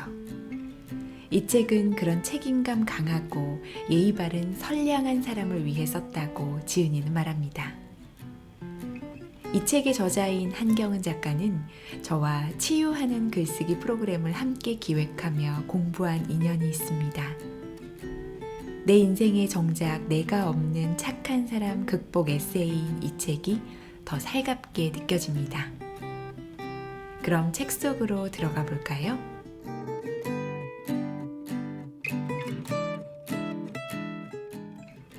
욕구가 없을 수도 있나요? 먹고 싶은 것도 없고 갖고 싶은 것도 없고 하고 싶은 것도 없는 건 왜 그런 거예요? 주어가 빠진 질문을 한 영미 씨를 가만히 바라봤다. 그녀는 간절한 눈빛으로 나를 응시하지만 어딘가 모르게 자신감이 없어 보인다. 나는 누가 그런데요?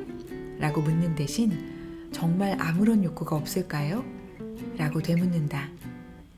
그녀는 잠시 시선을 피하며 생각하더니 부모님이 그렇게 만든 것 같아요. 내가 하고 싶은 건 다 쓸데없는 짓이라고 했어요. 라고 말하며 눈물을 흘리기 시작했다. 울지 마, 떠들지 마, 만지지 마. 영미 씨 같은 이들이 어릴 적부터 숱하게 들었을 말이다. 울지 말라는 말은 눈물을 흘리는 건 나약한 거니까 강하게 크라는 메시지를 담고 있다.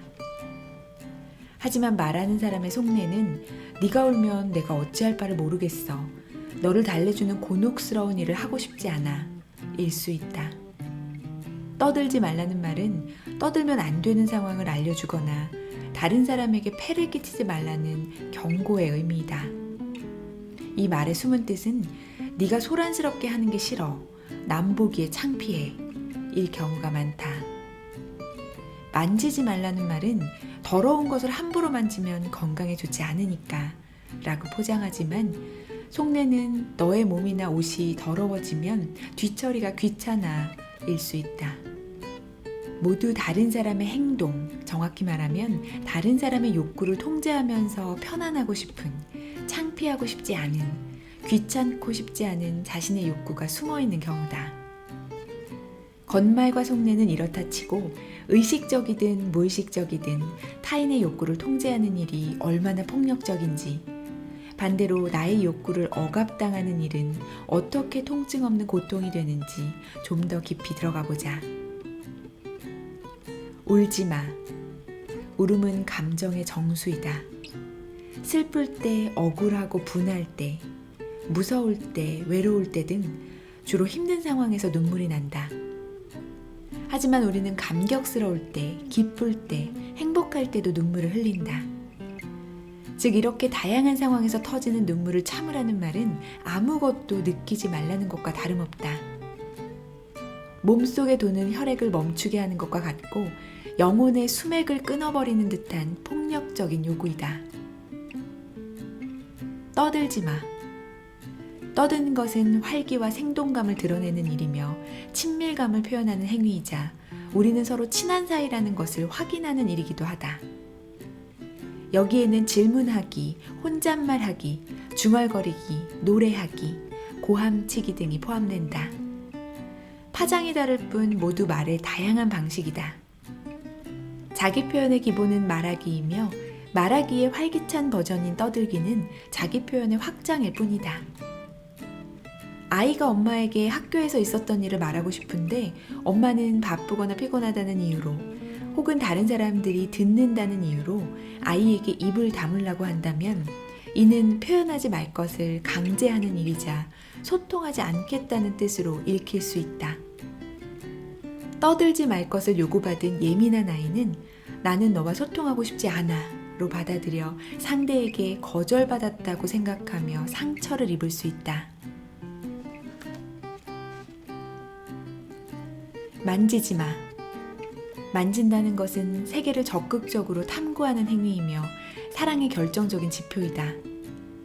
아이들은 물렁하고 딱딱한 것, 부드럽고 거친 것, 촉촉하고 마른 것, 차갑고 따뜻한 것들을 만지며 호기심을 충족시키고 세계를 알아가는 일에 기쁨을 느낀다. 만지지 말라는 것은 알지 말고 모르는 채로 있으라는 말과 같다. 다양한 촉감을 경험하지 못하면 외부 자극에 대한 조심스러움이 높아지고 낯선 자극에 대한 두려움이 커진다. 결국 안전하게 자신을 지킨다는 핑계로 최소한의 자극만을 추구하면서 익숙한 환경과 관계 안에만 머무르는 우물한 개구리가 될 수도 있다. 임상심리학자 에이브러햄 매슬로우는 욕구 단계설이라는 이론에서 욕구를 중요도에 따라 5가지 단계로 구분했다. 기본적인 욕구가 충족되면 다음 단계의 욕구가 나타나서 위계적인 체계를 이룬다. 첫 번째 단계로 인간의 생존에 관련된 생리적 욕구는 의식주와 성욕을 포함한다. 두 번째 단계는 안전의 욕구로 위험으로부터 자신을 보호하고 안전한 환경을 원하며 불안을 피하고자 하는 욕구이다. 세 번째 단계는 집단에 귀속되고 타인과 유대를 원하는 사회적 욕구이다. 네 번째는 존경의 욕구로 자기 존중을 이루고 타인에게 존경과 인정을 받고 싶어하는 욕구이다. 다섯 번째는 자아 실현의 욕구로 잠재력을 발휘하고 그것을 현실에서 성취해 나가며 스스로 만족하는 사람이 되고자 하는 욕구이다. 매슬로우는 후에 자기 완성을 넘어 타인과 세계에 기여하고자 하는 자기 초월의 욕구를 추가했다. 이렇듯 욕구란 우리의 생존에 필수적이며 정서적 안정과 정체성, 자존감을 형성하는 중심축이 된다. 문제는 이러한 욕구들이 충족되기 위해서는 타인의 보살핌과 사회적, 정서적 지원이 절대적으로 필요하다는 것이다. 어미의 젖을 먹고 자라는 포유류는 다른 종에 비해 보살핌을 받아야 하는 기간이 길다. 그중 인간은 최소 5년, 일반적으로 10년 이상 제일 긴 돌봄의 시간을 필요로 한다. 몸을 위한 양식이 필요하듯 마음을 위한 영양분도 필요하다. 그것은 무조건적인 사랑, 비난받지 않을 것이라는 안전감, 버려지지 않을 것이라는 신뢰감 등이다. 안정된 정서와 굳건한 자존감이 만들어지려면 이러한 마음의 영양분을 잘 공급받아야 한다.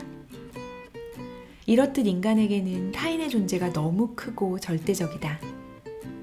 그런데 만약 나를 지원하는 믿을 만한 타인과 안전한 세계가 없고 타인에게 나의 욕구를 정당하고 자연스럽게 표현할 수 없다면 어떨까? 만약 아주 어린아이라면 생존 자체가 위협받을 것이고 그럭저럭 육체는 보존하며 자란다고 해도 정신적으로 독립된 어른으로 성장하기가 어렵다. 많은 어른이 여전히 어른아이로 머무르는 이유가 여기에 있다. 단지 목숨이 붙어 있다는 이유로 살아있다고 말할 수 없는 삶이 있다.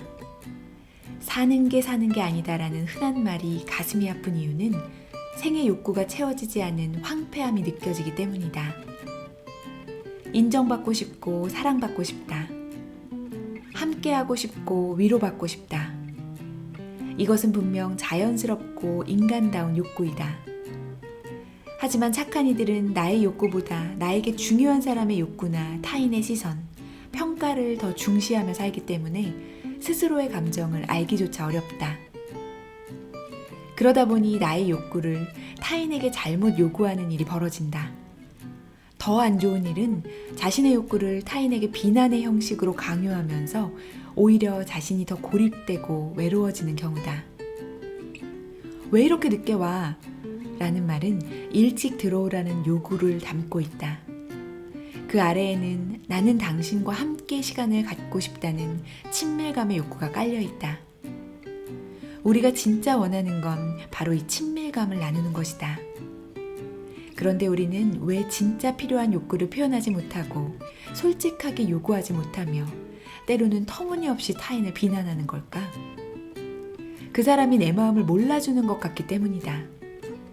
내가 말하지 않아도 상대가 알아주길 바라는 마음 말이다. 문제는 바로 나다. 과연 나는 나의 욕구를 분명히 이해하고 있을까? 나도 내가 원하는 것을 확실히 알지 못하면서 상대가 내 욕구를 알아주길 바라는 마음은 상대가 마법을 부리길 바라는 것에 가깝다. 우리는 더 이상 어린아이가 아니다. 스스로의 욕구를 잘 파악해야 한다. 나의 내면이 여전히 고아처럼 사랑에 허기져 있다 해도 부모나 부모를 대신할 사람이 척척 알아서 나를 만족시켜주기만을 바란다면 그 허기는 영원히 채워지지 않을 뿐더러 외로움과 화만 쌓여갈 것이다.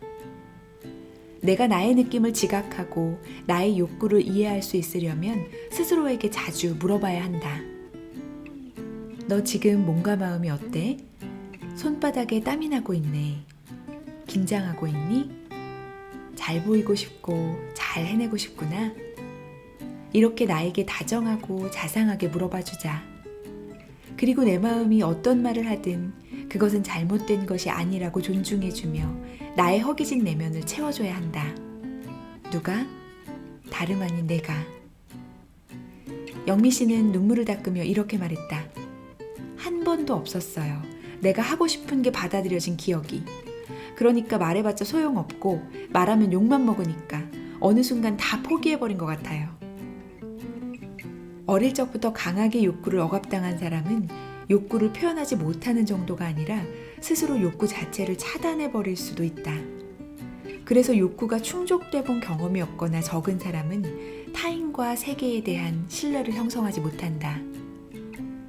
또한 욕구를 드러내는 일이 핀잔이나 미움을 받는 일로 각인된다면 자신을 지키기 위한 최후의 수단으로 욕구를 드러내지 않는 것을 선택할 수밖에 없다.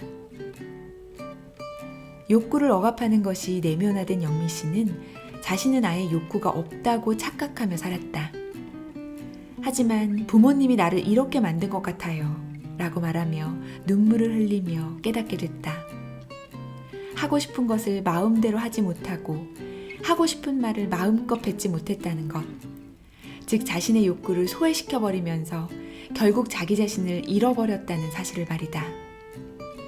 영미 씨의 울음은 자아를 찾아가는 여정에 터진 첫 번째 자기 목소리였다.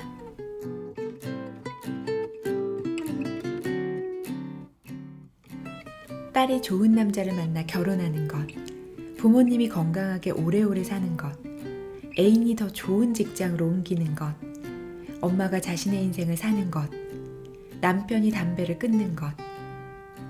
내가 원하는 것의 목록을 써보는 시간에 나온 답변들이다.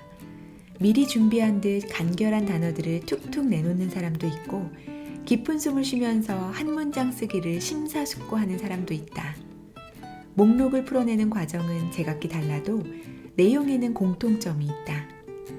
내가 원하는 것에 내가 아닌 남에 관한 내용이 들어있다. 게다가 그것들은 모두 내가 할 수 없는 일이기도 하다. 물론 자식과 배우자가 어째서 남이냐는 반문을 할 수도 있을 것이다. 누구나 부모나 자식, 배우자나 애인 등이 이랬으면 좋겠다는 생각을 할 수 있다. 그리고 나의 그 소망이 그들에게는 진짜 필요하거나 바람직한 일일 수 있다. 그래서 나의 소망은 당당히 너를 위해서가 된다. 나를 위한 게 아니기 때문에 나는 이타적이고 희생하는 사람이라 믿으며 더 떳떳하게 요구하기도 한다. 그런데 상대가 나의 바람을 바람맞히면 내가 괴로워진다는 것이 문제다. 너를 위한 일이 잘 안 되면 네가 괴로워해야지 왜 내가 더 괴로워하는가? 간단하다. 진짜 너를 위한 게 아니라 그렇다. 상대를 내가 원하는 모습 그대로 만들 수 없다. 딸의 남자를 내가 찾아줄 수도 없는 노릇이며 부모의 건강과 수명을 내가 조절할 수 있는 것도 아니다. 엄마가 자신의 인생을 살기 원하는지조차 알 수 없으며 남편이 담배를 피우든 씹어먹든 그건 본인이 알아서 할 일이다. 그러니까 이런 것들은 한마디로 그들이 알아서 할 일이거나 그들도 어쩔 수 없는 것들이다. 그런데 왜 우리는 남의 일에 그렇게 집착하고 안달하는가? 남의 일이 아니라 내 일이라고 여기기 때문이다. 여기에서 너는 곧 나이고, 그러니까 너를 위해서가 아니라 나를 위해서가 된다. 남을 우선으로 세워둔 소망 안에는 사실 나의 욕구와 불안이 숨겨져 있다. 딸이 좋은 남자와 결혼하지 못하면 어쩌나 하는 걱정은 내가 자식 농사를 잘못 지은 것 같다는 자책이나 불안 때문일 가능성이 크다. 그러니 나의 욕구는 딸이 번듯한 남자와 결혼해서 내 자랑거리가 되길 바라거나 자식에게 나의 노후를 기대고 싶은 속마음이 있을지 모른다. 엄마가 자신의 인생을 살길 바라는 딸의 속내는 엄마의 간섭과 통제로부터 벗어나고 싶은 것일지도 모른다. 이것을 알아차렸다면 너를 위한 것처럼 내세우지 말고 정직하게 나를 위한 것으로 방향을 전환해야 한다. 자식이 나의 자랑거리가 되면 좋겠다. 엄마의 간섭과 통제로부터 벗어나고 싶다. 이게 진짜 나의 욕구다. 이렇게 타인에게 요구하는 일을 멈추고 나의 진짜 욕구를 파악해야 하는 이유는 나를 살피면서 동시에 남을 짓누르지 않기 위해서다. 나 자신을 살피고 남을 짓누르지 않기 위해서는 내가 할 수 있는 것과 없는 것을 잘 구분해야 한다. 자식은 내 자랑거리가 되거나 나를 보살피기 위한 존재가 아니다. 자식은 내 몸을 통해 온 남이다. 남이란 그가 나의 분신이 아니고 독립된 개체라는 의미다. 그러니 자식이 나의 자랑거리가 되길 바라는 마음은 깨끗하게 단념하는 편이 낫다. 내 자랑거리는 내가 만들어야지 왜 남에게 만들어달라 하는가?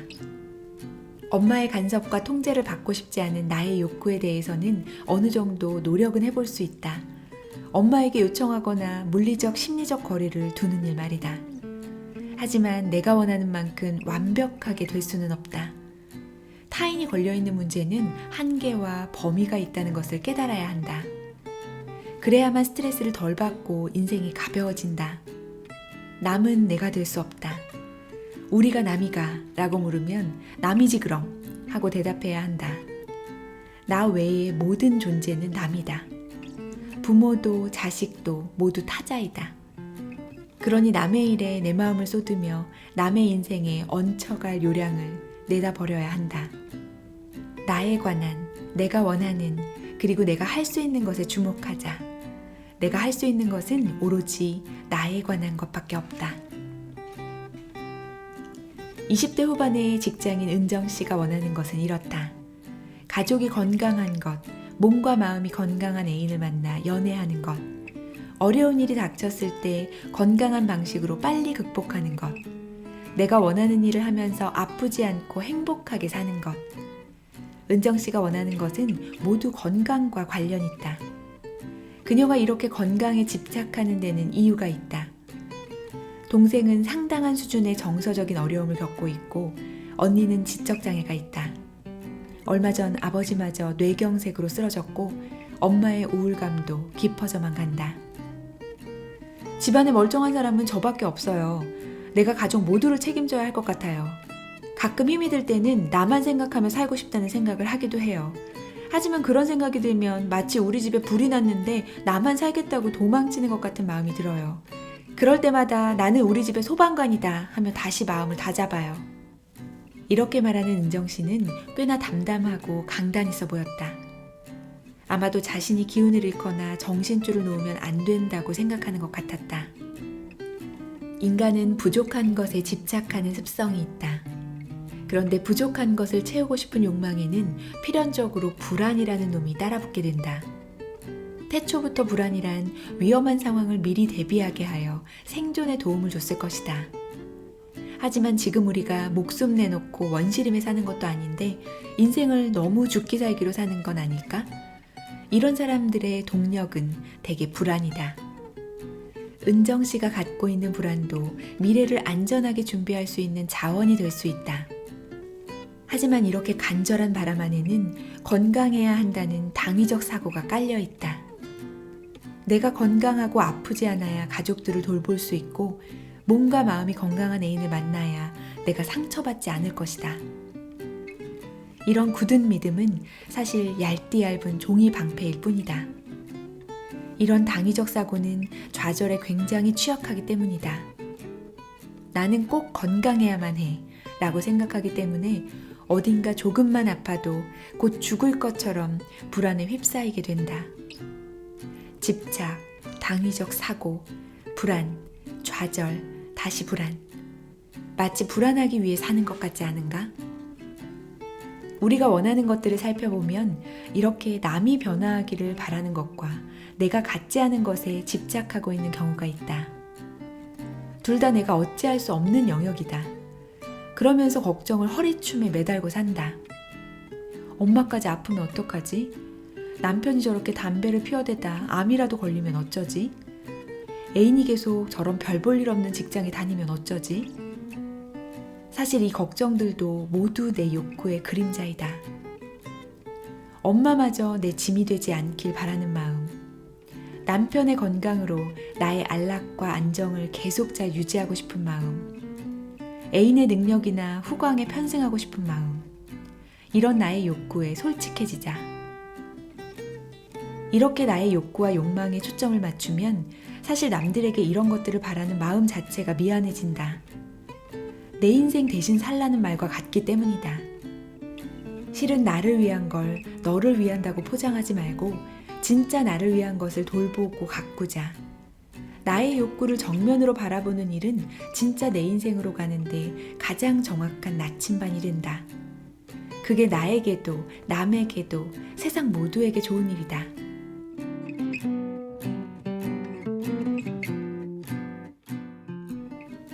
저는 잡채밥을 먹고 싶었는데 동료들이 자꾸 짜장면을 시키는 거예요. 나도 모르게 짜장면이라고 했잖아요. 내가 한심해 죽는 줄 알았어요.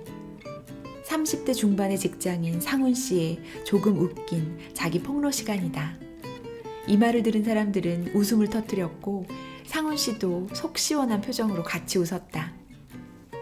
그 웃음에는 착한 사람들의 어처구니 없는 소심함이 폭로된 것의 통쾌함과 나보다 더한 인간이 있구나 하는 안도감과 나랑 비슷한 사람이 있구나 하는 공감이 녹아 있었다.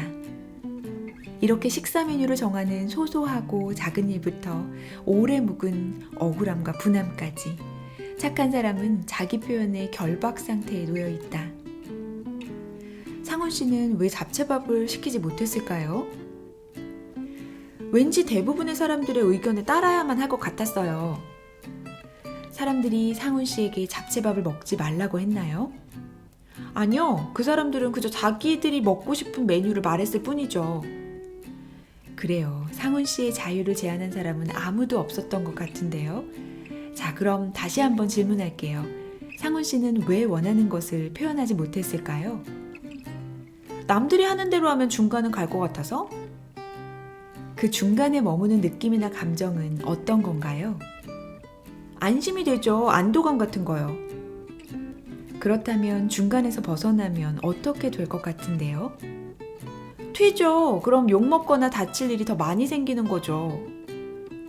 결국 비난받지 않도록 자신을 보호한 거네요. 그런데 욕 좀 먹으면 안 되나요? 네? 욕 먹기 싫은 마음, 다른 사람들에게 인정이나 호의를 얻지 못할 망정 욕을 먹을 수는 없다는 심리다. 남들이 뭐라고 생각하겠어. 내가 하고 싶은 대로 하면 이기적이라고 욕할 거야. 나만 싫다고 하면 따돌림을 받을지도 몰라. 따위의 두려움과 불안은 남들처럼 사는 것을 추구하게 만든다. 비록 속으로는 스스로를 한심해 할지라도 말이다. 결국 상훈 씨가 자신의 욕구를 표현하지 못한 이유는 남들과 다른 의견이나 주장을 내세울 때 이것을 일탈이라 생각하고 이로 인해 생길지 모르는 비난, 따돌림, 비웃음, 처벌 같은 부정적인 결과를 두려워했기 때문이다.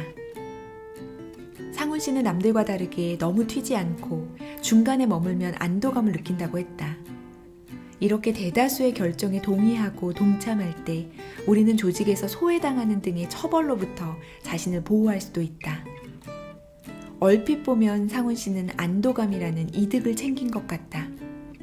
하지만 그는 안도감이라는 이득을 얻겠다는 의도보다 욕을 먹는 불이익을 피하는 것이 더 절박했다.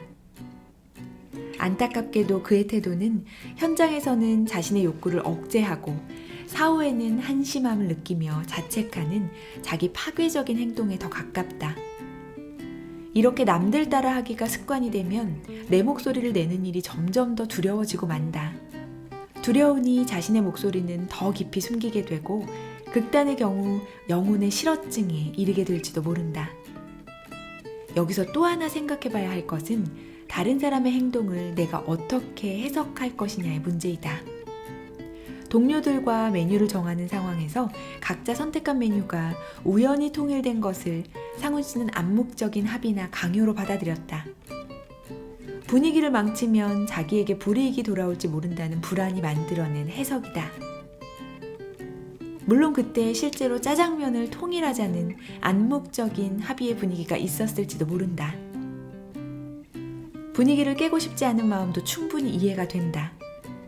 하지만 불안이 많은 사람들은 객관적인 현실보다 내가 경험하는 주관적인 현실에 따라 행동하는 경우가 많다.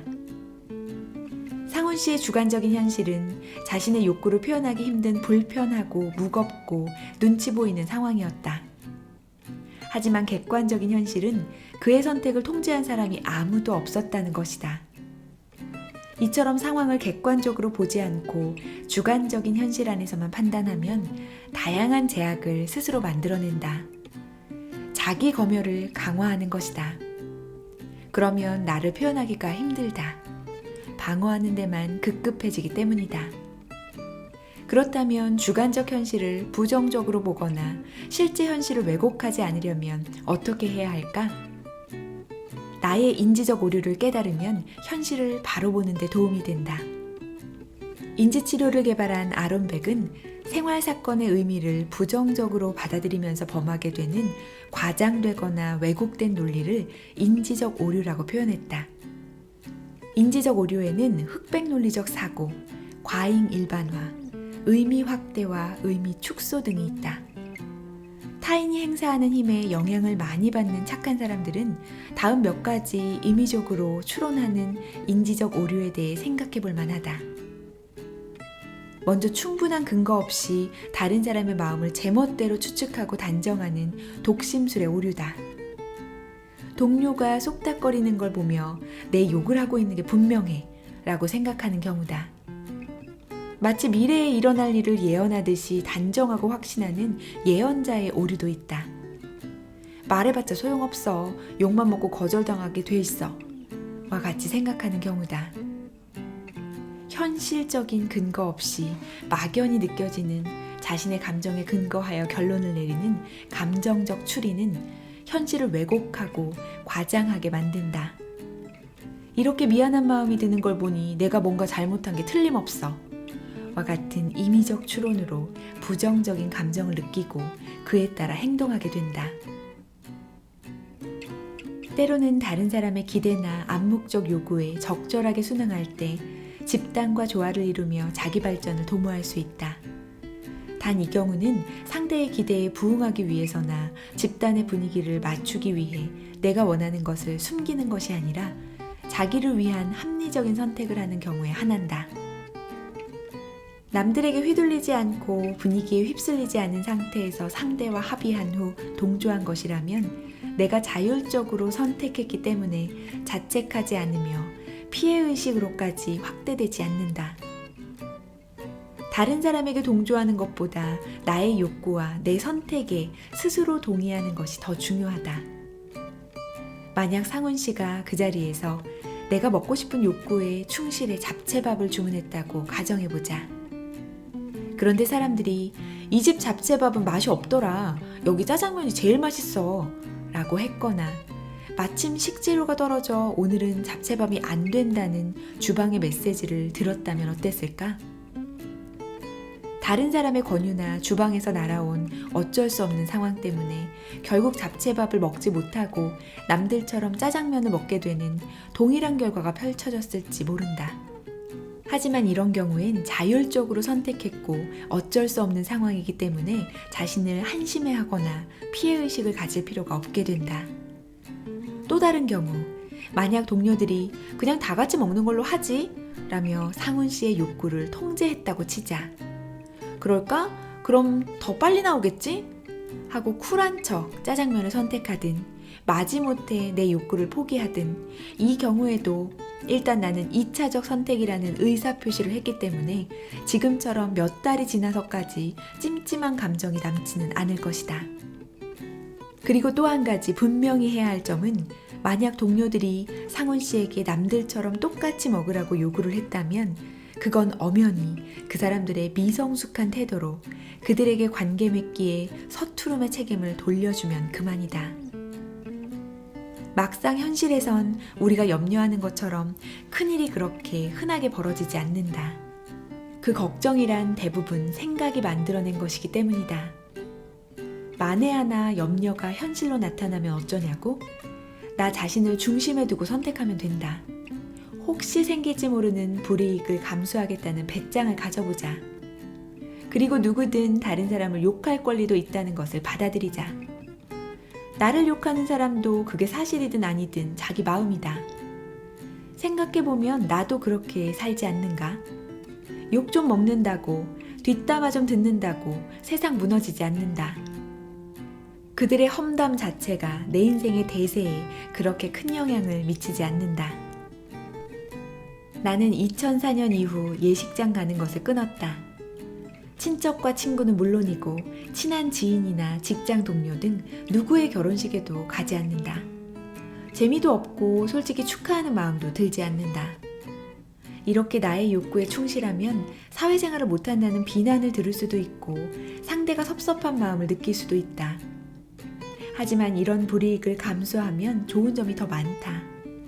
내 시간과 돈을 아끼는 이득을 취할 수 있고 무엇보다 나 자신에게 억지스러운 행동을 강요하지 않기 때문에 자유로움을 느낀다. 이건 나라는 사람의 생활 규칙이고 규칙에는 예외 조항도 있기 마련이다. 그 예외 조항은 가고 싶을 땐 간다는 것이다. 예식이 창의적이거나 주인공을 진심으로 축하하고 싶은 마음이 들 때다. 5년 전쯤 딱 한 번 결혼식에 갔는데 그때 신랑 신부의 어색하고 행복한 표정이 지금도 생생하다. 신부에게 정말 예쁘고 사랑스럽다, 행복하길 바란다 고 진심으로 축하할 수 있어서 나 또한 기쁜 시간이었다. 아마 상대방도 똑같이 느꼈으리라 믿는다. 지금은 주변 사람들 대부분이 내가 결혼식장에 가지 않는다는 것을 알기에 결혼 소식만 전하고 초대하지는 않는다. 이런 사실을 모르는 사람이 내게 청첩장을 주면 초대해줘서 고맙다, 미안하지만 나는 결혼식장에는 가지 않는다 라고 말한다. 이유를 설명할 의무도 없고 변명처럼 말할 필요도 없다. 지금 나에게 중요한 것을 하고 결과에 책임지면 된다. 책임진다는 말이 무겁게 들린다면 감당 정도로 생각해도 좋다. 내가 선택한 행동의 결과를 감당하면 자존감은 높아진다. 물론 규칙은 변할 수 있다. 그땐 그저 이렇게 말하면 된다. 생각이 바뀌었어.